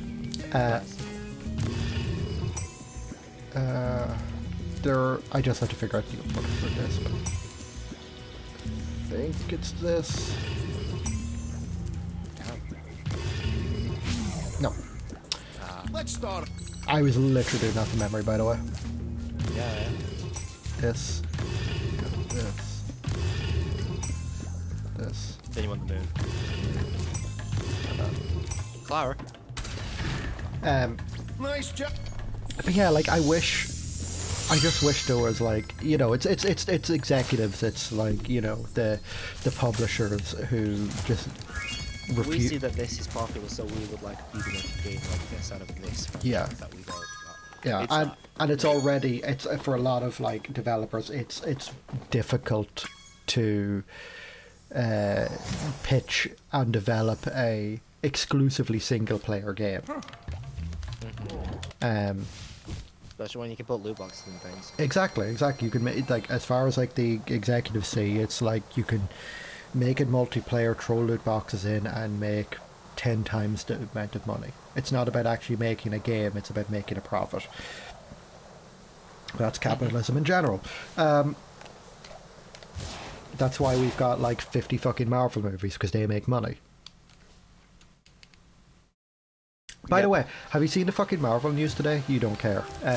No. But I'm going No, to I have not. but I'm going to complain about it regardless. So they announced they're doing their slate of like TV shows now, because that's the only thing that's able to come out now. But these are all planned years and years ago. Anyway, they're doing a Loki one with, what's his name, Tom Hiddleston, I think. There's so many fucking Toms and Here's Tom Hiddleston. yeah. They're doing a Loki one, and it's like, oh, he's delving into the multiverse, and I'm just sitting there like, okay, so like, I was saying this fucking years ago, that like, Marvel's big issue, or like, Marvel's like next issue is going to be like, if they decide to like go full comic book and, you know, include a multiverse. And that's the thing that's going to completely kill the industry. Hello, Constantine. Hey, Constantine. That it's going like the biggest annoyance in comic books. I tweeted the link out again. Cool. The biggest. We've been at this for a while. Sorry. Yeah. The biggest annoyance in comic books is like the multiverse and, you know, keeping a bunch of canons in check and whatever and blah blah blah, all that bullshit. I have the same thing when playing Sea of Thieves. Yeah, it's just like, for fuck's sake, like, I don't care, like, about, I don't care about, like, when you do shit like this, when a story becomes too convoluted, there are going to be calls to reset the universe and bring it back simple again. Because newcomers are it's going to be completely impenetrable to newcomers. Marvel movies are already at that point where they're impenetrable to newcomers. And the inclusion of these TV shows as required watching is an awful decision at the end of the day. Because it makes more shit that people need to watch to know about the next Marvel movie. Yeah. Like, comic books and, you know, media in general are at their best when you can kind of like jump in and just kind of get it from the beginning. You don't need a fucking reading list before you go in. Yeah, and I think if you're gonna have something like that, I think it's better to leave, you know, the really lore heavy stuff to like side books. Yeah.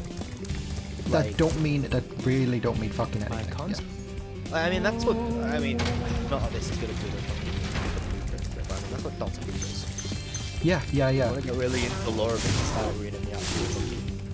You know, you can watch the TV show and basically watch the TV show from any point, unless it's Joe Moffat series, in which case you don't ever want to watch it. Yeah. But the approach they've always taken is that if you want extracurricular reading that gets more into the nitty gritty with this stuff, then read it. Like, here's some books. And then audio dramas. Yeah, they have audiobooks, they have audio dramas, they have books, all that stuff. They have comic books, and it's great because if one of those stories is especially lauded, they'll just make it into an episode of the TV show. With the current Doctor, like that's what they did. Like one of the biggest things was Dalek. Family of Blood. Family of Blood. Dalek was basically it was adapted by the original writer from I think it was called like Jubilee, which was like a Sixth Doctor audio, and it was like put into a you know, a Ninth Doctor TV story. Each time you defeat an enemy, it was a very, very strong episode. Yeah, it's really good. One that they can trying to fucking do the same thing on as late as like season 10. Season 9. Oh, it was season 9, yeah. Yeah. The whole, like, you would be a good darling. Yeah. Imagine if darlings thought like that. Hello, Doctor. You'd be a good darling, mate. Matt Smith. Yeah. That's, that wasn't a Matt Smith impression. That's not even my Matt Smith impression. I got tones of Matt Smith in it. Little hints of it. Every pop. Oh. I remember when you were just a little pop. A little droplet of water, David Pop. remember Hunters of... Are you glad to be finished with that? We do not still around. Yeah, we stopped because we got to the Maisie Williams episodes and It's not because of Maisie Williams I want to say, it's just because I don't like Vikings. Well, like, yeah. Those kind of stories are boring. Here's the thing, yeah, it's not because of Maisie Williams, it's just unfortunate that the character she plays is really fucking annoying and I don't particularly want to watch those episodes. Well, for me it's the Vikings. Yeah, for you it's the aspect, Vikings, for me it's rewatching the episodes. Oh, this is great, I love this. Boss fight.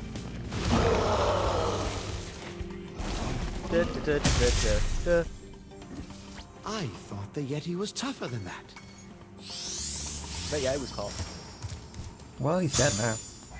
Yeah. But yeah, like, that's the thing. Doctor Who does, like, convoluted, like, canon, like, right. Because it just makes the more, like, you know, the most of it, like, just optional. Yeah, he uses it when it can to enrich a story, but like Yeah. it's never necessary. You're never going to go into an episode of Doctor Who and there will be a penguin there and it's like, oh, it's my old friend Lightfoot, we used to travel all the time, like, Yeah. like, which is like, I'm pretty sure the character's called his name is Lightfoot, but like, yeah, like, And I mean that's the point of the companions, right? It's like it's to be the audience surrogate who the Doctor can be like, oh yeah, do you remember this? You've never seen this before, but let me explain to you how we met. yeah, Like that's it. That's all you need. yeah, that's it. Whereas the problem with like the Marvel movies and multiverses and all that kind of shit is that like you have to have so much involvement and investment in all of the previous pieces of media. And the worst part about that kind of stuff for me personally is I've got a terrible memory. I can never tell when that kind of stuff is happening. If I'm not understanding it, is it because I'm bad at like noticing this stuff, or is it because it's bad writing? Like I can never tell which it is. That's the thing though, is like, not only you expect to remember it, but like you're expected to remember it from like years ago.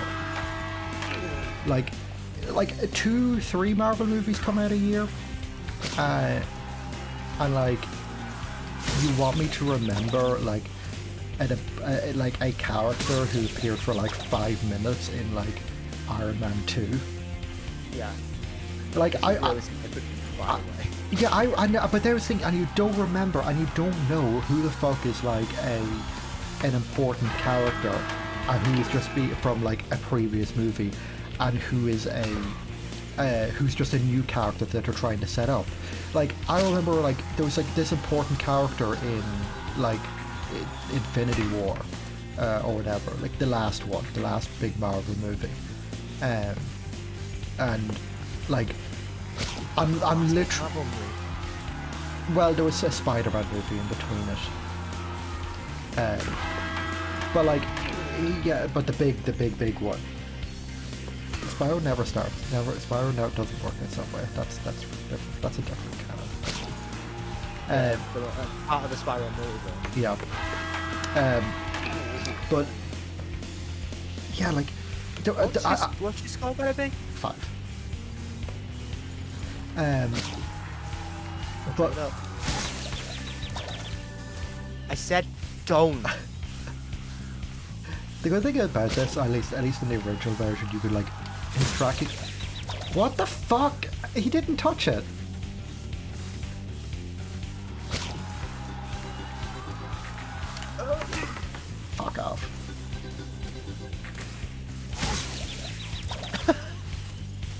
Well, he fucked off. Why is he still on the level? As the clock just stopped. I think it wants you to leave. Try and pick it up again and fire it in. Maybe you wanna...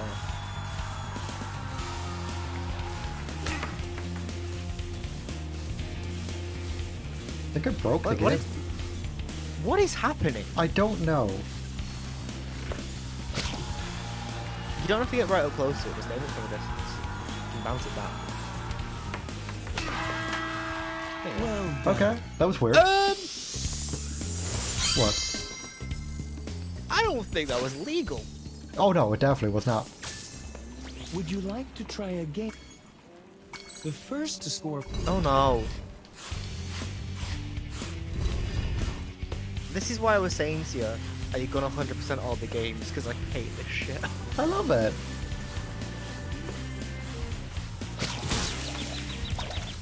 How could you not like this? Like, actually. It's yank. It's not American. That's not American. Okay, I'm flavors. It's jank, it's yank.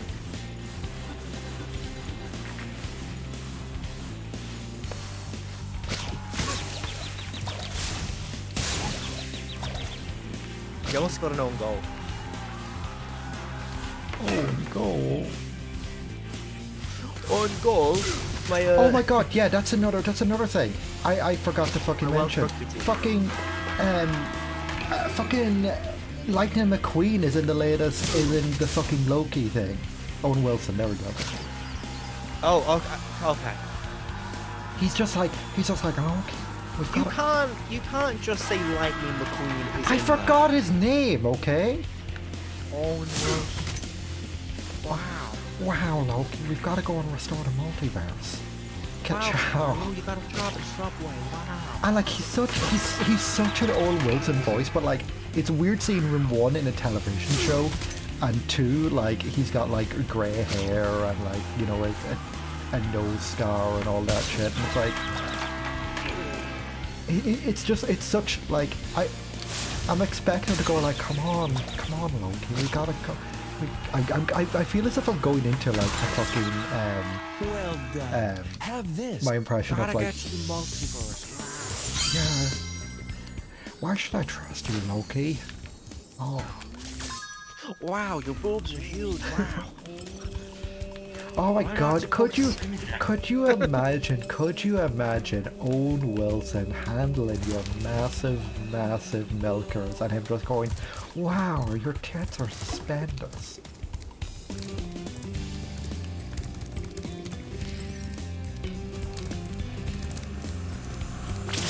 Can you?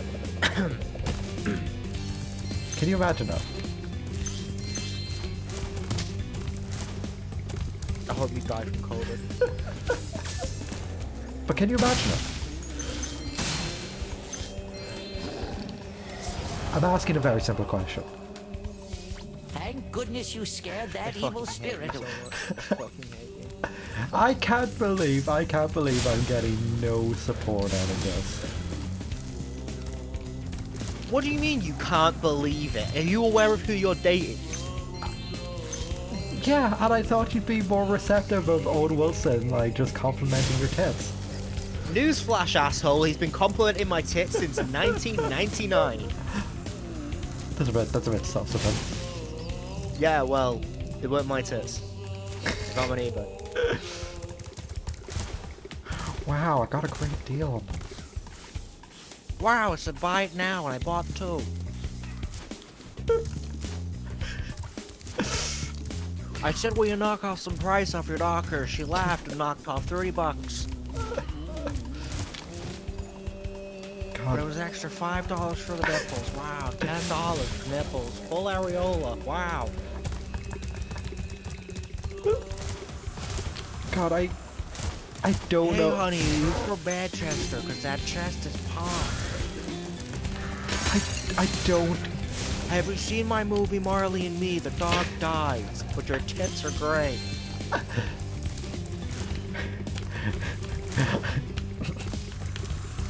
The dog died, but your tits are doggone great. Jennifer Aniston breastfed me at every single lunch break.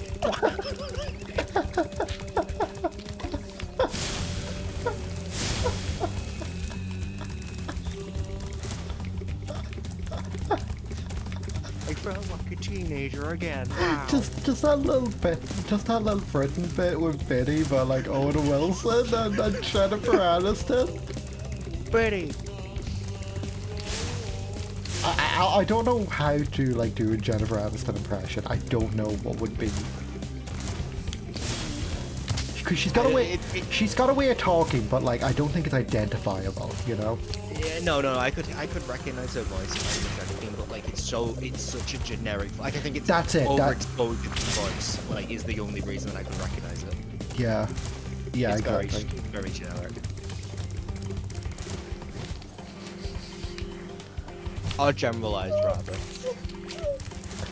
We can do the dog diet scene later. I need milky.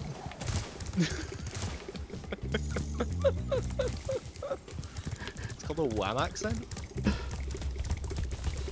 Women are milky. Women.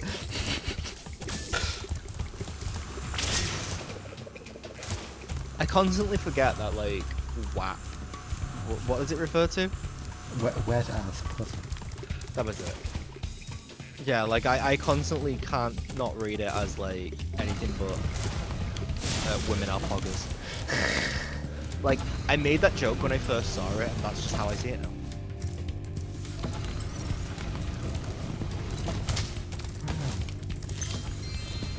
White American. Wow, Jennifer. Wireless access point. Wow, Jennifer. Honey, turn on the Wi-Fi. I need to Google to see what the symptoms of a dog being dead are. I think the dog's dead. I'm searching it on my Nintendo DS, which was a relevant console at the time. Wow. Honey, I think that something's wrong with the dog. I've said ka-chow at it like 5 times.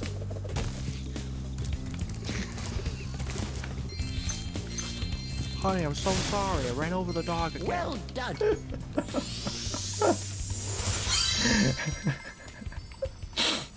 Cut to Brian getting run over. Wow, Jennifer, our dog, Marley, is dead. God. I love that, like, I think about that scene, like it comes up in my mind, like, once a month at least, honestly. Yeah. It's just, our dog, Brian Griffin, is dead. I don't know what it is. I really don't know what it is, but it's just... I will occasionally be reminded that Family Guy actually has the occasional funny joke.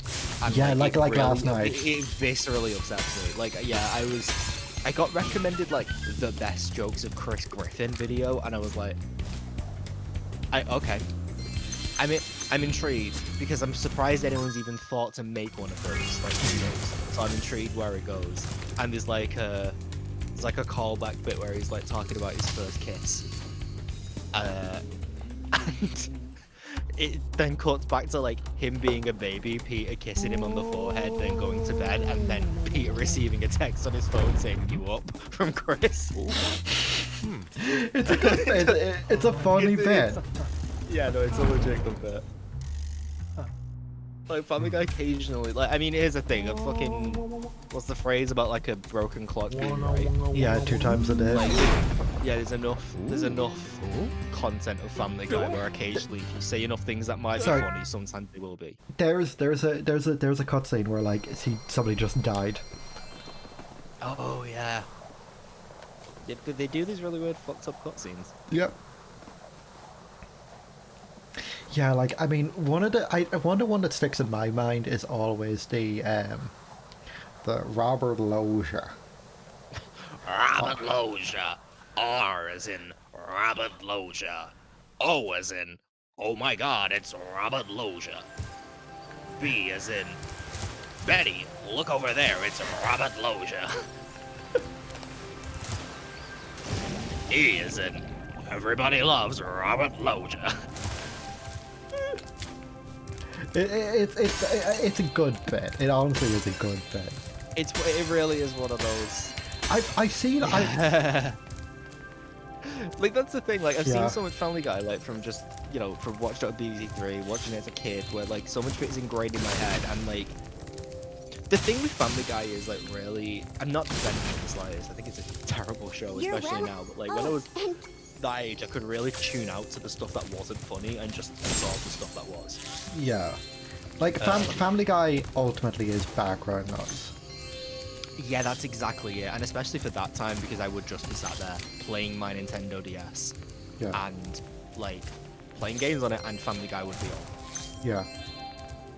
And you tune in when it was like actually like, you know, there was something like worth your... I've seen some like Family Guy bits, like especially since last night. I was just like, what else is there? What else is there? And there's so many Family Guy Nice bits where the work, joke Spyro. is...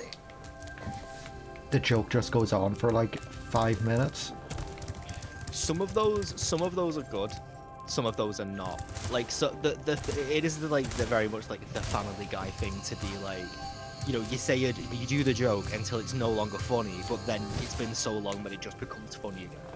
I don't They find did it. that better. I never find that funny. I never find that funny when Family Guy does it. There were ones early on in the show, but like as the show goes on, it just becomes more and more tedious. Like, Chris, for me, it's like, for me, it doesn't read as a joke. It reads as, we just need to fill 2 minutes, and our scriptwriters just couldn't come up with anything. I tell you, you know what I really did love? Like, I know that these were like a thing that people didn't, but I was just like, hell yeah, I'm into this. Just the random cutaways where they'd be like, ladies and gentlemen, Mr. Conway Twin. No, and then those- just cut to like, I fucking love those. I fucking Like, hated those. Even when I was growing up, I fucking hated those. Well, I liked Conway Twin around that time just because We've always had trouble Like, with the gear grinders, but now they've set I always up- feel like ashamed think- saying this, but like I used to like country music. I'm sorry. You're allowed to like country music. You are allowed to like country music. I'm like, is You're- people really make it out like you're not? I mean, here's the thing. I grew up like, I mean, a lot of people around here also like, oh yeah, a lot of people like. I grew up in rural Ireland. There's a lot of country music. Yeah, that's true. Like you But, never. I mean, I live in like urban England. It feels weird for me to be like that, but I mean, I have to say it's exclusively for there's two things that make that a thing for me, and they're both from my childhood. And one is Grand Theft Auto 7 and Drinks, and the other one is that my nana really used to like Daniel O'Donnell. Okay, now that is weird. Their grandmother like Daniel O'Donnell. Yeah, I mean, here's the thing. I- She's the perfect age demographic for Daniel O'Donnell. What, dead? Well, that partly, yeah. But no, she's just a grandmother. Grandmother's like, I mean, there is that thing where like in that Father Ted episode, Night of the Almost Dead, where they've got Owen McLove, who's a Daniel O'Donnell stand-in. Yeah. And I have a fun fact about that guy that I can't say without doxing myself. Oh, good lord.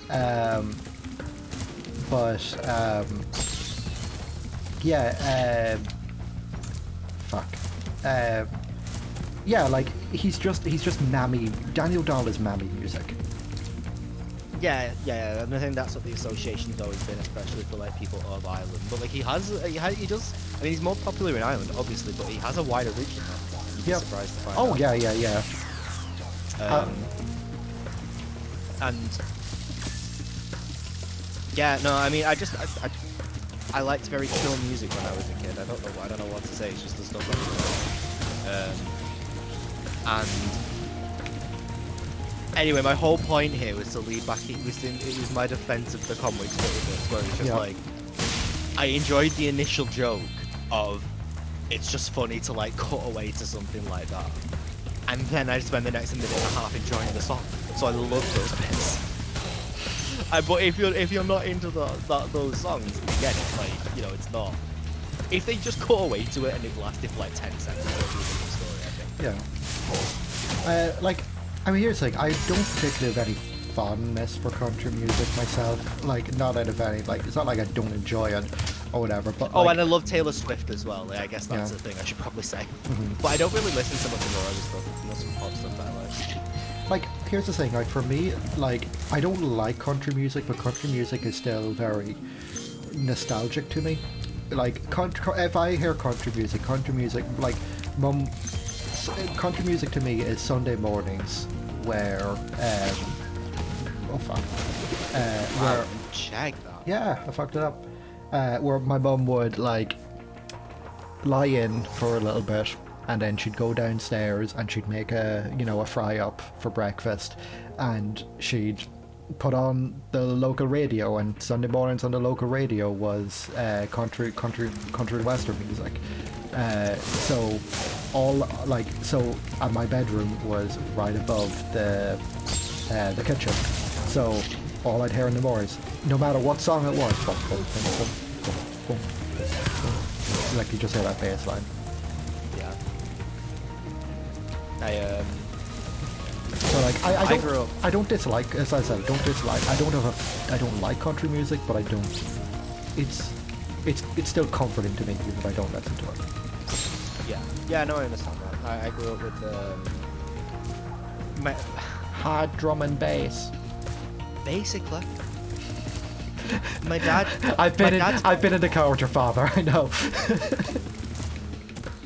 Have you? I mean, I know you've been in the car with my dad, but was he playing stuff like that? He was, yeah.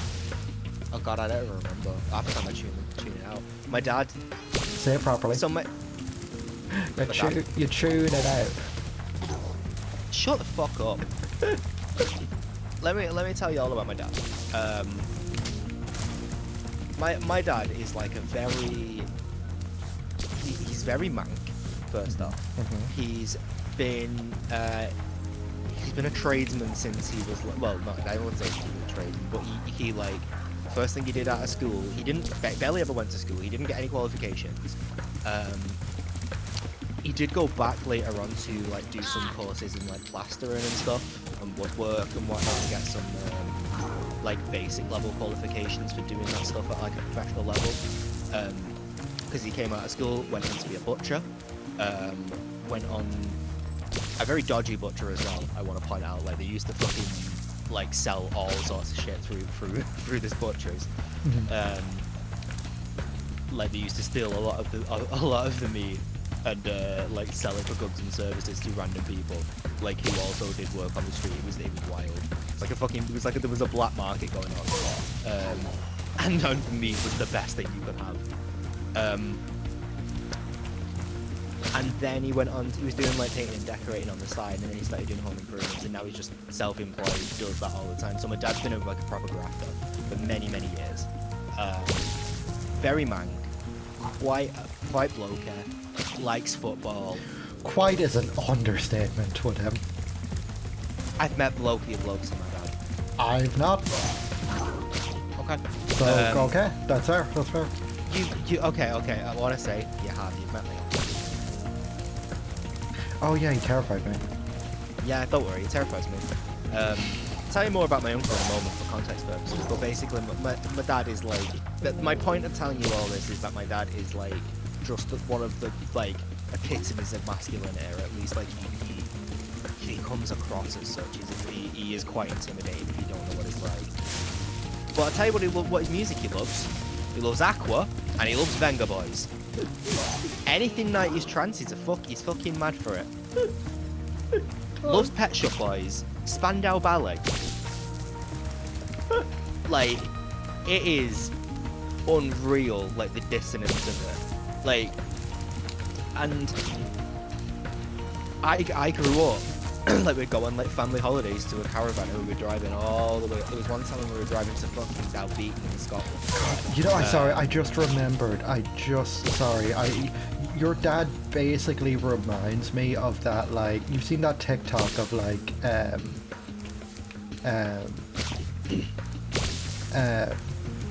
that like TikTok of like that older like British guy who's like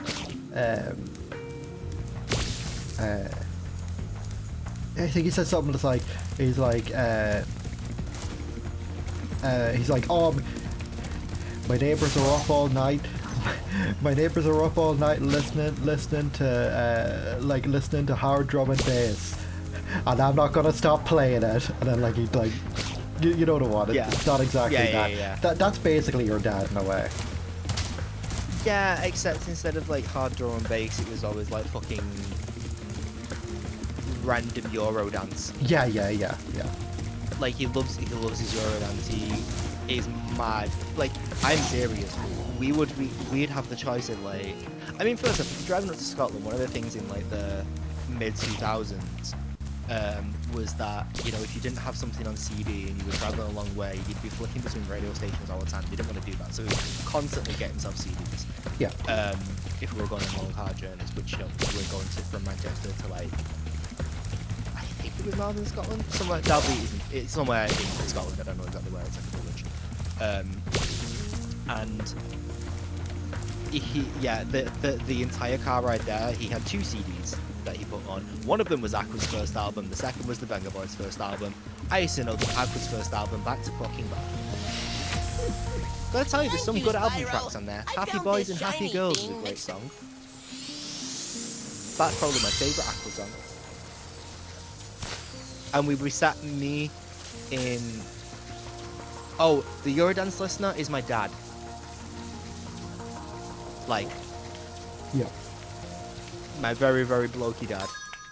Loves his fucking... Also incredibly English and incredibly racist. Oh yeah, super racist. Like Sorry to make you take back the gem comment immediately. Yeah. That didn't pop up until after I'd said that. But like, he exceptionally racist. Yeah, he really loves to just spout shit. The voice of the blue guy is Tom Kenny. At least in the original version, he just used his SpongeBob voice.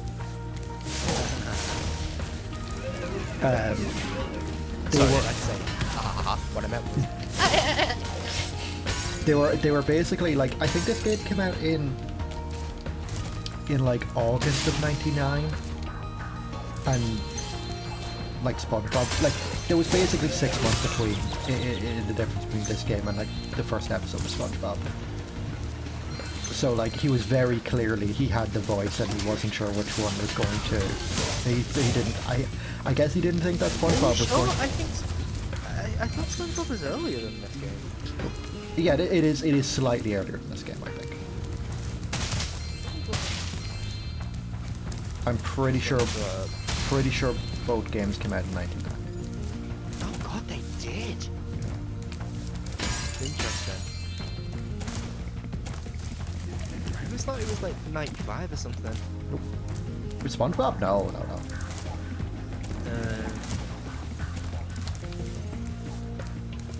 God, I can't believe that. They were gonna call the character SpongeBob, and the series was gonna be called SpongeBob Ahoy, which was changed as the name was already trademarked. Who in the fuck trademarked SpongeBob Ahoy?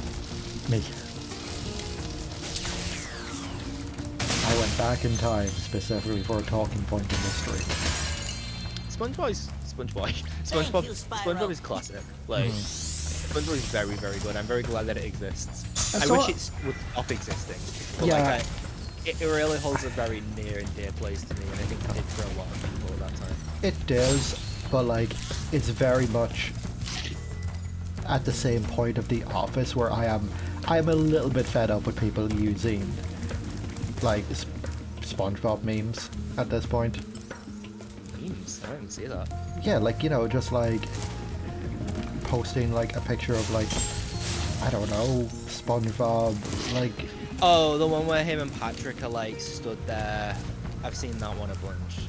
Yeah, like... And Patrick, and he's like, okay, so it's this. And he's like, yep, I get that. I totally get that. And he's like, okay, so then this must be true. No, sorry. Yeah. I've seen that one a bunch. Yeah, like my thing is like SpongeBob is just like the go-to like mini format for like a bunch of stuff, and it's like I don't know. I mean, should I care? Probably not. But like, it's just like, please come up with something else. We'd have to have new media for that. We just don't. Yeah. New No new media. media. No new media exists. No, we're not allowed it. False.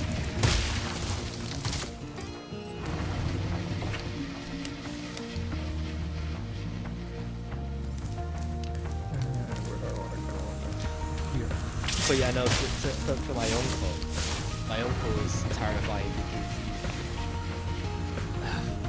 Can I? My- Do you want to introduce your uncle a little bit, and then I'll tell you my story, my experience with your uncle. Okay, so my uncle it's my mum's brother. So still relatively close with like the family and stuff because I live with my mum. He's got a massive family. Like 5 or 6 kids, and they've all got kids, and like so like that they like the family tree just goes insane on that side of the family. Weirdly enough, it does on my dad's side as well. Like with his brother, his brother's got a shitload of kids, and they've all got kids. It's weird. Like our family is literally it's my mum. It was my mum and my dad, me and my sister, and that was it. Whereas like every single one of my cousins has kids. Every single one of them on both sides of the family has kids. Me and my sister are the only two who don't. Anyway, my uncle is a hardcore alcoholic. Like bottles of fucking vodka and used to drive shit. He's like he's very big boned and he's quite muscular. He don't really particularly work out, but he's always been in very physical jobs. The last thing he was working at, I believe, was like shifting scrap metal and selling it. Like my uncle's always been of the mindset if all he needs is a van and he can make money. He's that kind of bloke. Also, when he found out from my also talks like this. Oh. Oi!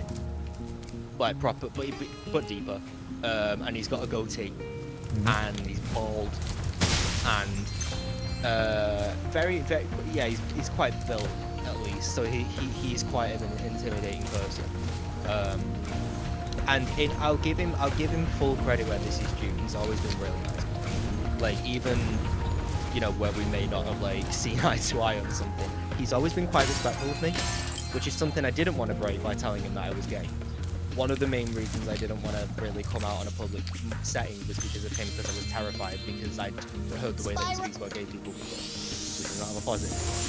And after I'd come out to some of the family, one of the family members decided to turn around to him like an idiot and be like, "Oh, you're such and such as a client." And he was like, "What?" Like no one had fucking told him. And he stormed to my nana's house, like screaming the odds about how he was going to knock some sense into me. My nana had to convince him that I was not gay. Yeah, I want to point out, I was messaging you about this time, and you were fucking terrified. Oh yeah. I thought I was like, I didn't know what to do. It was fucking horrifying. I'd heard about this later on. And I was just like, oh god, this is a nightmare. But thankfully, my nana managed to convince him I'm not gay. So when I eventually did come out on a more public scale, I will say, he then inevitably found out about it, and he turns up to my house drunk in his van on his own, parks outside. And my mum's out. I'm on my own in the house. I never started like. I think at this bit that was the point where I texted her just like, yeah, I'm just gonna let you know I'm about to get in the van with my uncle. Just to let you know. Just. If you don't hear from me again, that's why. Yeah. Yeah. It was. I know it sounds like jovial or whatever, but it was bad. Yeah. We're laughing at it now, but it was not funny at the time. No, it was not. And I get into the van. And it's just like, I heard that you're gay. Well, he doesn't immediately open with that, but he's just like, all right, and then like, you know, there's a bit of an awkward silence and whatever. And I'm like, yep. And I was like, you sure? And I'm just like, yeah, I am. And he's like, oh, it's all right. And then just like gives me a hug, and then he's crying, and I'm just like, what is happening right now? And then honestly, I was on so much adrenaline, I really like don't remember a lot of what he actually said to me, but like it was mostly sort of that positive kind of ignorant where he's like very much got a problem with it, but he's the fact that, you know, I'm related to him and he doesn't want to see me suffer in any way, so he's bit his tongue to make like happy, which, look, if you're gonna have a fucking negative opinion of gay people, that is the bare minimum you can do, and I will respect him for getting over the amount of masculinity running through his fucking veins to do that. It takes a lot, and I will give him that fucking credit, because he's not been. I mean, here's the thing, like, my nana was homophobic for years. The thing that turned her fucking head to it, not being if he was watching a documentary now and saw it. That was his mum. So, you know, I'm not, but obviously for me it was a terrifying experience.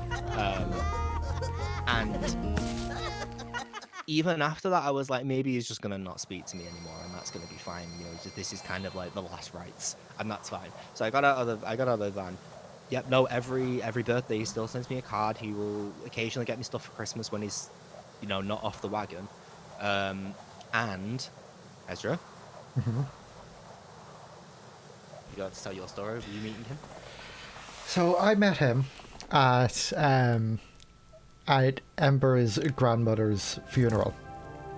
And I've heard all the stories and whatever, and I was on edge, you know, because, like, okay, basically the idea was, like, it's one thing, you know, for, him to accept Ember, but it's different when, you know, it gets real, you know, and, like, you know, partner is over and whatever. Yeah. Like, I mean, I've said this with you before, but like my mum always constantly said it's absolutely fine that I was gay. Okay. And then I got a boyfriend, and then immediately she was like, no, you're not having to stay over here, you're not having this, and you're not doing that. And we was like, Yeah. Okay, are you sure you're okay with it? And then she, like, about 2 weeks later, she was like, yeah, I didn't handle it well, I'm sorry, it was weird. It was weird seeing it, but now I'm okay with it. Like, yeah. it's the difference between, like, your imagination and actually seeing Yeah. it for the first time. Exactly. So I get, that's the apprehension of, like, you know, Yeah. you meet my uncle, he might be fine with it, but if he sees us there holding hands, it might be a different story. Yeah, like, and emotions are very rightly high, and emotions are high, and he, if I recall, you know, he was, like, off the wagon again, kind of understandably at that point. Yeah. So that was a worry going through my mind, and he, anyway, at the wake. I think I wasn't asked about it. And the reason I wasn't asked about it was because I was so fucking grief-stricken that if he started on you, I would have started on him, and I probably would have ended up in a fight with him. Yeah. And I wouldn't have cared. Yeah. That was the state I was in. I was in a fight. Yeah. But anyway, he comes up to me, and he's in the roughest, most manka voice. He's like, Hi, Spyro. "Oh, are you Ember's Ember's boyfriend?" And I'm like, "Yep." And he, like, looks at me, like, dead in the fucking eye. And, like, for me, I don't know if it was fear or what, but it was like too long, you know. And I think if I recall right, he just went and hugged me then. Yeah. I was just like, I think he shook your hand and He then did. pulled you in for a yeah, hug. yes, that was it. And he just goes, you take good care of, Yeah, you I know. think he literally said welcome to the family. Yeah, he did. I can't remember, like, I only remember, like, the fear going through my mind, and him, like, just, because he looked at me for, like, just, like, like, it was too long. Yeah. I was there as well watching this happen. I was just there like, oh god, here we go. Because in my mind, I was pretty sure it was going to be fine. like I was pretty. Yeah, yeah, yeah. Because at that point he's okay with me. If he's not okay with you, then it's it's for me to step up and be like, Yeah. so I was like pretty much okay with like everything that was about to happen, but like obviously for you this was your first time meeting him. I mean, Yeah. I remember your first time meeting my dad and everything. Like it's always an intimidating experience. Yeah, yeah, exactly. Men are terrifying. Yeah, I mean, I mean, in general, like, I mean, when you met my mother, for example, like, I was just like, oh fuck. Yeah, I'm glad that I left a good impression. I still feel like I still like any faux pas I had at that time. I still think about. Like we went into, she dropped us off at the house, and then like she left, and I don't actually get a chance to thank her for like the lift or anything, and I felt bad about that for so long. No, she's always been speaks highly of you anyway. Yeah, which is nice. It is genuinely nice. My mum speaks pretty highly of you as well. My sister doesn't. No. But it doesn't matter. There's nothing you could do about that. No. Yeah. That's just the way things are. I'm reserved to that. I'm going to say, since we're talking about families, I'm going to tell my family story. The story you rang me about? Yeah. So, to make a long story short, I don't really get along with my father all that well. He is, whatever. I'm not going to get into it. I don't get along with him all that well. I maintain a relationship with him for, for nicety's sake and very little else. So I'm after coming back. I had to go to the shop yesterday because we had no food in the house, or we had a little food in the house, and what little food we had, it needed like extra stuff for it. So the only potatoes in the shop, believe me, this is important. The only potatoes in the shop was 5 kilogram bag of potatoes. So I hauled that and the rest of the stuff like by hand, back from the shop. So I was like exhausted, when I came in. And like 10 seconds after, 10 seconds, like a minute after I come in, he rings me. And I know he's going to want to meet up and all that stuff. And it's like, I don't particularly want to meet up because, pandemic and you don't wear your mask right, and et cetera, et cetera, et cetera. Yeah, he's one of those ones who likes to poke the nose out. Yeah, like he just has it constantly. Like when I do meet up with him, I'm like constantly correcting him, like, just put it over your nose for the love of God. Anyway, he calls me up. And first of all, like, big issue I have is like he just doesn't fucking listen to me. So he's like, what have you been up to this week? It's like, nothing. Pandemic. Etc. etc. It's like, all right. He asked me this 3 times, and what he also asked me 3 times if I want to meet up with him. All times I say no. I'm making dinner, which wasn't a lie. How many times have you told me what you're doing? Oh, several times. I got into a big argument with him very recently, months after graduating, where I got very, very annoyed with him, and I was like, look, you still don't even know what I studied. And he goes, yeah, I do. It was history and English. And I go, no, it's not. Please take this talisman as a token of our gratitude. So, like, seriously, he just doesn't retain that information. He doesn't care. For him, it's about, it's the status of me having a university degree and not actually what I studied or what I'm interested in. Which relates into looking for bragging rights. Yeah, exactly. That's all he does. That's all he ever does.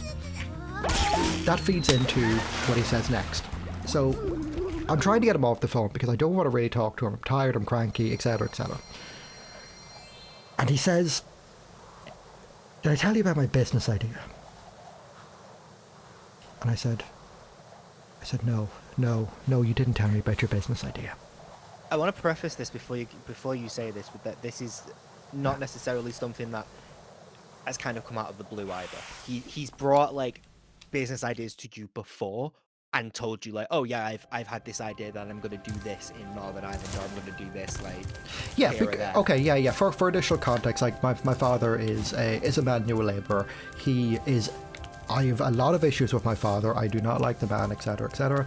But he is. What I cannot take away from him is he's exceptionally good with his hands. He Say, Spyro, has made several sets of gates all by hand through his welding and metalworking skills, and he is absolutely amazing at that work. Absolutely amazing. He's also one of those people who like, I don't know, he's not hard done by for money, and he never really has been. No. Benefited well off of the Celtic Tiger, and has luckily, for him, very luckily, been riding that out since. Also, he's a manual labourer. When he does find work, like he's currently like in employment now as opposed to self-employed, but when he is in work, he's on a high. He's got qualifications in all that stuff, so he's like on a decent amount of money. It's engineering, isn't it? Yeah, absolutely. But he anyway, so like he, of course, like, and whatever, he goes business ideas or whatever, and I'm like, no, go on. And he says, well, what do you want to do? And I was like, what do you mean? What do you mean by that? And he's like, well, what business would you like to do? And I'm like, I don't. He's just, his business idea was that I set up a business. You come up with the idea, he will just give you some money for the business. Yeah. That was his business idea. That was his business idea. Despite the fact you've never shown any interest in opening your own business or owning No. your own business. No. Despite the fact that you've been in education for 4 years and you're going on to do a master's. Yeah. Hopefully. Despite Fingers the fact crossed. that despite the fact that you don't have that much intention of staying in Ireland. No. I don't even plan to stay in Ireland. My intentions are not to even be in Ireland by the end of this year. Like, I don't get it. I really don't fucking get it. And then it's just like, I mean, we worked it out. Essentially, what it is he's trying to grasp at straws to try and keep you into the country. Yeah. Not studying and focusing so much on LGBT stuff. Because Yeah. that tends to be your focus when you're like studying like history and politics. You focus more on the LGBT side of things, and he's not a big fan of that. No. He just told you. Yeah, no. He's okay with you being gay. Yeah. Doesn't want to eat, but he's very much one of those like seen and not heard. I got into an argument with him, or not necessarily an argument, but like we got I'll just call it an argument, but whatever. We got into an argument last time I met up with him because he asked what I was. I was like, oh, I'm working on my writing, and he was like, oh, well, what are you? Okay, Brandon. Good night. We're gonna finish up the stream soon anyway. Is it not that one to the left? It is, right? It is, but I didn't really want to commit myself to this level. Oh, okay. I'll just finish up this story and then we'll finish up the stream. Okay. Where he, I'll just clean up in this level. Where he goes, he asked me what I was writing about, and at this point I was thinking seriously, and I was writing down some ideas about like an updated version of my essay on the term queer. And basically my argument is that it's like it's a term that we cannot say is universally reclaimed, because it is, as far as I'm concerned anyway, it is not universally reclaimed. I tried to, explain it. And first of all, like, I don't know why I thought, like, explain. Well, okay, I did know why I thought, because I've talked about this with my mum before, and she doesn't necessarily get it, but she understands, like, my reason of thinking going into it. So, I was hoping for, like, for context purposes, to give the Cliff Notes version of your argument of like where everything. It's like it's basically like, okay, if you want to refer to yourself as such, that's fine, but please be aware of the fact that this isn't a reclaimed term in all countries of the fucking world. Yeah. And a lot of people will still take a lot of offense to it if you do. Yes. So it's by all means describe yourself as such, Yeah. but don't prescribe it. Exactly. Just be aware that some people don't like the term. I use it in my writings, but I don't personally identify as queer myself. And I do. Yeah, and Like I'm happy to slap that label on myself and use it. yeah, Like for me personally, you know, it's like I was called it a lot as a kid, and that like I will take the power of that in naming myself as such. It took me a while to get used to that idea, but it wasn't, you know, that was my own choice, and Yeah. it's not a universal choice. You don't have that same opinion. no, exactly. And like, I mean, I've discussed it. Like, this is not just just as a side, I suppose. This, for context, I suppose, this just isn't my opinion as such. Like, this is something I've developed over several discussions with like older like LGBT people within like the Irish community at the very least, where, you know, again, like it's like, again, like as I say, like, use it, you know, describe yourself as it. That's perfectly fine. I don't enjoy the term. I will call you queer. I will respect your, you know, your ways of calling yourself, but just don't call me queer, please, and thank you. Yeah. But yes, Which really should be the bottom line of the argument. yeah, but Americans, Like, we're making it sound so nice, and then Americans come in and they're like, yeah, well, you're just giving into turf rhetoric because it's been a reclaimed slur for basically forever. yeah. And it's like, okay. And it hasn't even in No, the it's not. American context. Even I've whatever. But look, anyway, so I'm talking to him about this stuff and like whatever, and he just gets real like pissy about it because it's like he starts like saying this like, well, you know, why do you want to talk about stuff like this? Why do you know, aren't you afraid that people are going to see you as a victim? It's like, I'm not talking about victimhood. I'm not saying that like I'm not saying that like it's bad to do this or like, you know, it is oppression or anything like that. I'm saying, you know, this is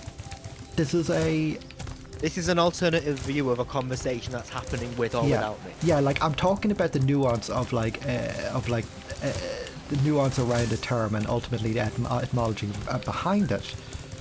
Have you got other gems in this level? Yeah, all that I can get right now. I have to climb for the last couple. I thought I could get more. But yeah, he just got into like this big thing or whatever, and he's always been very restrictive of me, you know, writing or discussing like about my dissertation or whatever with him, because he's very much that person who thinks that all oppression ever would be solved if people just shut up. Yeah. Like, so he fucking sucks. He really sucks. So He's a straight white man. he really is. And yeah, at the end of the day, it's just fucking. Also, as an aside, he's in a position to get a COVID vaccine right now, and he won't. Not because he's really against it, but because he's indifferent. Yeah, that's pissing me That off. says enough about the privilege that he has. Yeah, He has no consideration for anyone but himself. no, In that context. No. And that was what I was saying about you bringing up about the business, is that essentially what he wants is for you to say yes, and then you start up a business that he can have a bit of control over, Yeah. and that he can have a bit of say over, and then he can make brags to his fucking colleagues or his friends, or he's like, oh, look at what my yeah, son is doing. yeah. My father doesn't want to be known in any way, shape, or form as the father of the gay historian. This talisman door will only. Like that boils down to everything. That is exactly that's just what. Oh, hi. That's just what he doesn't want. And, you know, I'm not pursuing this despite him. I'm doing this because that's what I'm interested in. But, fuck you. You're not climbing yet? Nope. It's in the next world. So yeah, we'll finish up the stream there. Sorry to get really deep at the end of it, but like... these are, I mean, despite, you know, the gravity of a lot of the things that we've been talking about, eventually, you know, these are stories in our lives that were formative in the people that we are. Yep. I don't know, I like to reflect and discuss that stuff, because I mean, especially like my family and stuff, I'm in a better position now where I have a lot more control over the person that I am. I'm 25 years old, and so do you as well. Yep. It's nice to... it's nice to be people, isn't it? It's so good. Yeah. Like, that's one thing I will always say, like, is good. Like, as fucking shit as my father is, like, my mother is, like, actually really supportive and will help out in, like, any way she can. And, like, when I wrote that, like, you know, first essay on queer, she was just, like, she came to me afterwards and I was like, oh, fuck. I felt like, oh, God, because she approached me because I didn't, you posted it to Facebook. I did. You didn't actually just send it or anything like no. that. She sought it out to read it for you. Yeah. And she read it and she was like, oh, like, I didn't get, like, some of the stuff that you were talking about, but, like, I see that you're, like, you know, really interested in this and you should keep doing it. I'm like, oh. Which is, like, the nicest possible way of saying, like, I didn't fucking understand any of that. Yeah. But it sounded good, and I'm glad that you're doing something that makes you happy. Yeah, the nicest compliment she had was like, I can't believe, like she said that, like, she said, like, oh, when I used to go through, like, all your, like, old school books, like, about the stories and, like, you know, essays you wrote when you were, like, in school, I can't believe that you ended up writing, like, this well. I was like, oh, yeah. My mom's good. I mean, your mom's great. I really like your mum. Yeah, no, I've I wish I could say the same about my family, but that's fine. And my opinion in general is you get along a lot better with your parents when you're, or you know, there's a better opportunity to get along with your parents when you don't live with them. Like, not that my mum and I never got on, but, like, our relationship improved, like, tenfold, like, when I moved to Canada, because it's like we both came to a deeper understanding. It's like, where, you know, the roles of each other in each other's lives, and we didn't want to, we don't want to overstep any boundaries or anything, you know. So, like, you know, like, I'll go back. Like, I lived with my mum for a couple of months last year again, and she, you know, I'd go to the fridge and I still treat it as, like, a guest home, you know, like, so, like, I'll go to the fridge and I'll, like, grab a can of Coke or whatever that she bought, and I'd just be like, is it okay if I grab a can of Coke or whatever? And she'd be like, yeah, stop, you know, whatever. Yeah. And then, like, at the same time, she'd just be like, she'll still say to me, it's like, and if I'm like doing too much for you or whatever, just say so, and, like, I'll pull back. Yeah, which is cute. Yeah. It's nice. But yeah, you don't get that, but, like, ultimately you don't get that until you're not living with them anymore. I understand that, and I get that, and, like, you know, it is something that is still yet to come for me, because I basically always lived with my mum. Yeah. My parents divorced when I was 5, I think. Got married when I was 3. And I basically, like, it was me and my mum and my sister, and, you know, whoever my mum was dating at the time, she had a series of boyfriends over like the last 20 years or so, who occasionally would move in and occasionally would. I had a lot of siblings growing up. A lot more. Some of them I just completely forget exist. Like, are still people. So it's, you know, like, which my dad would constantly use the mark. Like, my dad would, like, call him a fucking... My dad hates my mum. Like, vindictively hates her. Like, I told you, I warned you before you got in the car that time. Like he's gonna fucking start off on my mum. Like he will just do it, and he was ranting for the next 10 minutes about her for no reason. It'll just come out of nowhere. What did he do? He did. He did. He We were there just for like. all the stories I could tell you about his mum. See, the fun thing is, like, Mum, I didn't find this out until like I moved back in with Mum there last year. But Mum would never. Mum made the decision that she, you know, again, my father was not a good person or whatever. You know, he was like not a good figure in my life. But she still, regardless, she made the decision that she would never talk bad of him in front of me. She didn't want to. She didn't want to do that. But in places where it was not possible, she just called him a different name. I didn't know she did that. She just called him a different name. So whenever she it was impossible. It was just impossible. To get around it. She just called him. I'm not going to say the name. But not because it's offensive or anything. I just don't want to say it.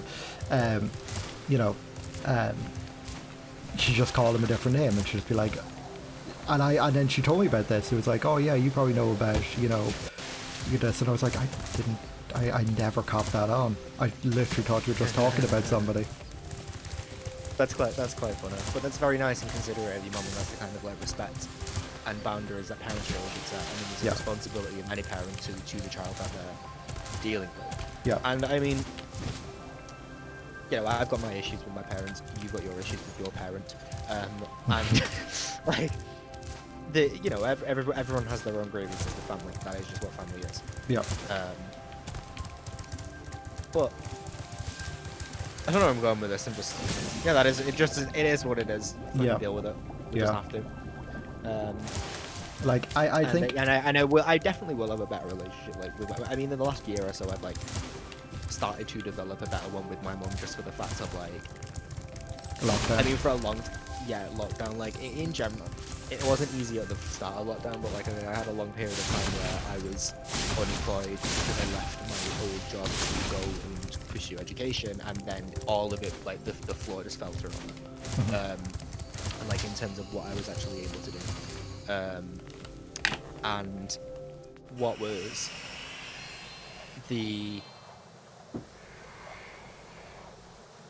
I basically ended up unemployed and not working for the best part of 15 months or something. And then I started getting some DJ gigs again. Everything started heating up. I got myself some residencies, and I started actually earning some proper money doing it. And then COVID hit 5 months later. As soon as things went right, I knew the world collapsed. I was this is a fucking nightmare. I was earning actual good money for the first time in ages. I was doing things on my own terms. I was my own boss, and all of this just fell through the floor. Once again, but there was a period of time after that, because I lived at home the entire time, where my mum was she still saw it as me being unemployed and not getting the job. And it's no, it's different now. There's a pandemic. I'm not in a position where I can do this, and it just took a long time of kind of getting used to that fact. And now we're in a lot of that place. I told you, I told you personally all this, all of the grievances, all of the shit. And when it's bad, it's awful. But when it's good, it's a nice little ecosystem. And obviously, I have we're going to have issues. But I want to tell you that eventually we will both be we're not living together, not having to deal with each other constantly, and we'll ultimately be that relationship. And I look forward to those days. So, nice one, by the way. Just cranking that one out there in your first go. Last thing I want to say before we wrap this up. As part of wrapping this up, basically, I have no idea what I want to do on Wednesday. I guess now you think. I always thought this was a Alright, really neat Spyro. idea. Yeah. I like the ones where hunters hide in. That's in 3. But I have. Is it? Yep. No, he's above you. He's ahead of you. no. I meant like hunters like part of them. Sorry. Oh, right. I thought you meant hunters hiding in the level. Ah, right. No. I mean, maybe I'm mixing them over, but whatever.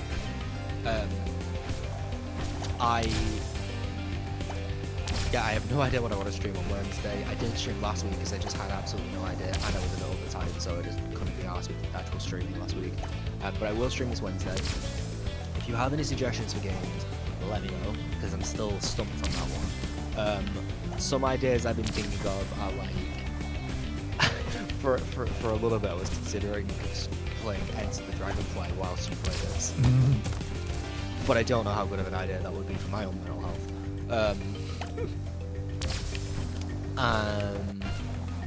Contemplating maybe just doing like one stream of like maybe Rayman, just to play it.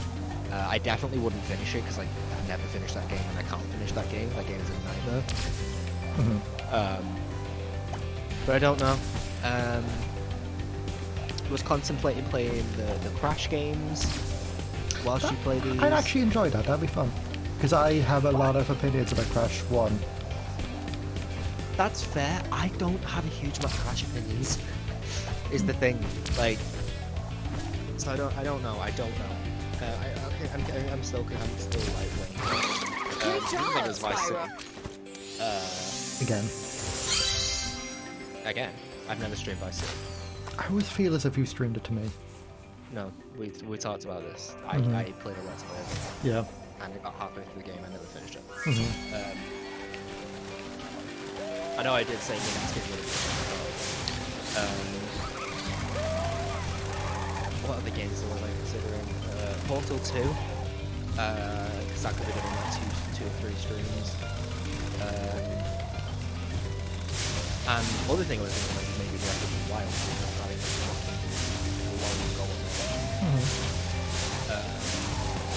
I'm just having playing that for like a fucking couple of months.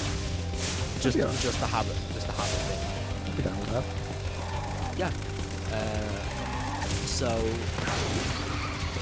the reason I'm bringing this up and mentioning the names, if you like the sound of any of those, please let me know before Wednesday, so I can have a decide. I will pick the game before Wednesday. You can tweet me at IRL Dragon or message me on Telegram. Well, we're about to finish the stream, so. Also, I don't know how the game is like loud. I've got it nearly muted. I don't know. Yeah, I can barely hear the game. If you're going to do Portal 2, I would like to do Portal 1. What, do Portal 1 then 2? Yeah, just because, I mean... Pause the game so we can actually talk. It's going to be loud. Yeah. Oh wait, you've already done this one, yeah? Weird. Yeah, I was saying this the other day. It did still sound loud despite the fact of how quiet you had it. I don't understand why it's like that. I was going through the sound settings on it, but whatever, it doesn't matter. Okay, I cranked you up a little bit anyway. Yeah, it's a thing we can deal with another time. But yeah, so yeah, there's Portal, Breath of the Wild. Considering Pokemon Coliseum as well, I did want to stream that. Considering Pokemon Emerald, actually, just having like a. You were streaming Pokemon Emerald before. It was years ago though. It was like 26. You caught a shiny.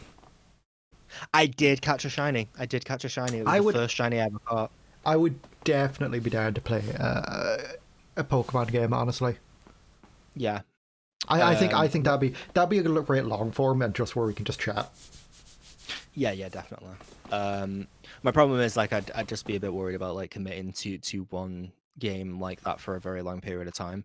But I mean, I guess I could like take breaks in between if I wanted to play something else. Yeah. But I think that is what ultimately what I'm looking for, just something to kind of relax to and play over a extended period. So yeah, maybe Pokemon Emerald. But yeah, if any of these things sound good to you guys, Consi Support 2 could be good. Contemplating it, thinking about it. Yeah, tweet me, message me, let me know, and I will I'll weigh it all up, and that will be what I stream for a little bit, and might play some games in between when I'm just feeling particularly bored of doing that. But yeah, I'm think I'm leaning towards something that's going to be long form, like Breath of the Wild or Pokemon. Mhm. Just for the my thing with like Pokemon is I'm just worried about playing it because I'm not the best Pokemon player. Like I don't I mean I will just basically go through the story of the game and get the Pokemon that I want to get. But it's very embarrassing things such as me not knowing certain type matchups and all that. Oh, I think I still have mostly an encyclopedic knowledge of Pokemon. Cool. Well, you can help. You can help. Also, I adjusted the audio settings. I basically maxed out Ember's volume, and reduced Spyro. So, at the very least, going in for next week. Yeah. We will figure it out in the in between. But yeah. More playable and more understand. I was honestly considering maybe doing Fire Red because I've never actually played that. And I was considering it, but you don't like it. You don't like the Gen 3 remakes. No, yeah, like my opinion. The Gen 1 remakes of Gen 3, sorry. Yeah. No, the Gen 3 remakes of Gen 1. Yeah. My opinion is always just play the original ones. Yeah, but I wouldn't. Okay, cool. Yeah, so please let us know before Wednesday. Oh god, I'm not going to play through all the Pokemon games. I'm not going to do that. This will be your Metal Gear Solid. It'll take me much longer than you will. I know. You would. I know. I to be fair, I do like having a Pokemon game on the go, but I don't know how much I can like stick with only playing it once a week. Without driving insane. Oh right. I know I'm not gonna do that. Back off. Every Pokemon game, let's go. Every Pokemon. I'd have to get like a 3DS capture card. God. But yeah, if you got any ideas, any suggestions, doesn't necessarily have to be, a game that I've played before or anything like that, but just let me know. I would really, really appreciate that if there's anything in particular you'd like to see me play. No horror games though, because I'm puss. And with that... And my next game I'm playing is going to be Resident Evil 7. You're going to be playing that with biology co-host. I will not be here for that. So yeah, long stream, long delayed stream as well. Apologies. Today we had a lot of technical issues. Yeah, up an hour later. Yeah. Good news is though they pretty much sorted themselves out. Overall, I dropped just under 400 frames, which is like I started off before we started the stream. I had like 100 frames lost this particular stream. So yeah, over the course of 3 hours, that's not bad. Yeah, exactly. I am content with that. Before, I was literally like I was dropping. Like I was just on the stream starting soon, and it was like dropping like 2,000 frames. So yeah, we've been having to do some tweaking with your computer. That seems to be melting down in different areas at different times. Yeah, it breaks. It's basically like we patched up all the holes, and then another one just forms. Yeah, basically. So yeah, we are sorry. We'll try and be a little bit more consistent with when we're starting streams. We do aim to get them started at 9 o'clock. Just usually like this time I was like I was here ready, but then I wasn't ready because like a minute before Ember came on, it's like, oh no, cool, the stream melting down. Yeah. And I mean, look, we don't want to repeat of last week either, where like, if we're going to start a stream, we want to have a consistent stream as opposed to having to cut it off towards the end as we did last week. Yeah, which is why I haven't uploaded that VOD to YouTube yet, because I still have to stitch together those two video files. Oh yeah, send me in. I'll do it for you. Let's get it done. Okay, cool. It's a piece of this for me. Yeah, for me, it's just like, I could do it, but it probably wouldn't be great. Anyway. I know you could do it, but it'd just take you like 5 times as long, because you'd have to figure out exactly how to use the video editing software. Exactly. Whereas like, I just, that's the shit I can do with my eyes shut, so just send it to me and I saw it. Okay. Well, do the exit thing. The Brexit thing, cool. So if you want to leave the EU, then make sure to vote in June of 2016. Yep. We're gonna have a referendum to see if you want to stay. And if you want to stay, then make sure that you subscribe or follow. Follow, not subscribe. Sorry, YouTube days. Yeah. Follow at Skull Servant and follow at IRL Dragon on Twitch. But you can subscribe. If you'd like to remain, you vote. You subscribe to Skull Servant, and if you'd like to, leave, subscribe to IRL Dragon. You can also you can also find us on Twitter.com where Twitter.com where I am at Skull Servant and Ember is at IRL Dragon. Yeah. Oh my God, are you loading up tabs or something? Yeah. Is the stream dying? Yeah, it's killing the stream, dude. Stop. Okay. I had to get the... Oh, wait, I forgot. I don't have fucking Twitch open on my thing. Anyway, I've got what? it on my computer. Yeah, you don't. That's what I'm saying. Don't open up new tabs. It's killing your CPU and making the stream chop. Silly bitch. Anyway, follow us both, yo, on Twitch and on Twitter. And let me know before Wednesday what you would want me to want us both really to stream, but want me to play. Yeah. Also, Ezra has a YouTube channel. Yes, I'm trying to link it, but unfortunately I'm having issues. Oh, here. Wait. Just a second, you link it. I got a coach. Got a coach.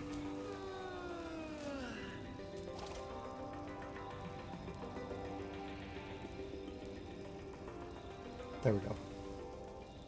Hopefully. Or you could Yeah, looks like it. Okay, good. Yeah. So there we go. Yeah, that works. Okay, so hopefully I'll Oh my get... God, there's Overwatch clips on this. Yeah, some of them are still up. Anyway, Jesus. I need to go to the bathroom, so we're going to finish up the stream. So thank you all very much for showing up. Yeah, it's been a fun time. Apologies again for lateness on it, but these are problems we hope to iron out in the inevitable future, because the future is continuously coming and we can't stop it. Unfortunately, it runs over us like a fucking train every single day of my life. It hits me every single carriage, smashes into me over and over and over. I need to piss so bad. I will... I'm stopping the stream. Good. Thank you all for watching and good night. And over and